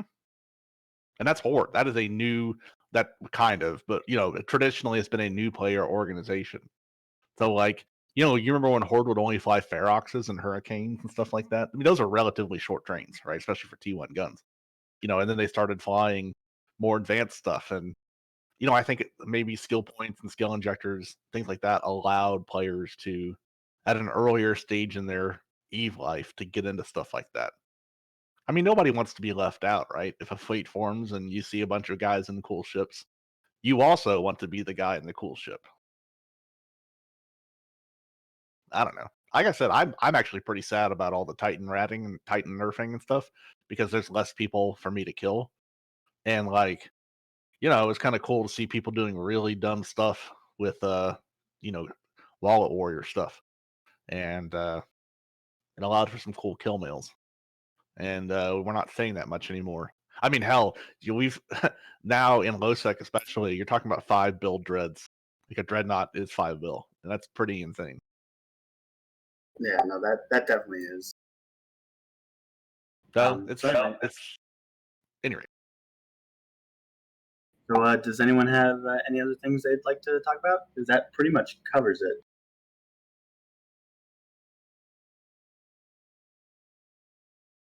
Speak now or forever hold your peace, I guess. That's it from me. Thank you guys for having me on. Thank you. Thank goodness my voice held out and for this entire thing. But thank you for having me on. It's always been a pleasure. Hope you. No, thank you so much. I hope you recover well, mate. Thank you. I'm drinking rose tea right now, so. So, I'd say that about wraps up the show. I want to thank all the guests for coming on this week. If you're watching this show and you like what you see, then please hit the follow button. New and post streams, EVE-related content throughout the week, including Trash Talk Tuesday on Tuesday, Lasers and Lace on Thursday, and Between Two Keepstars, this show, every other Sunday. And remember, always bubble wrap your Keepstars, and we'll see you next time. Fly dangerous.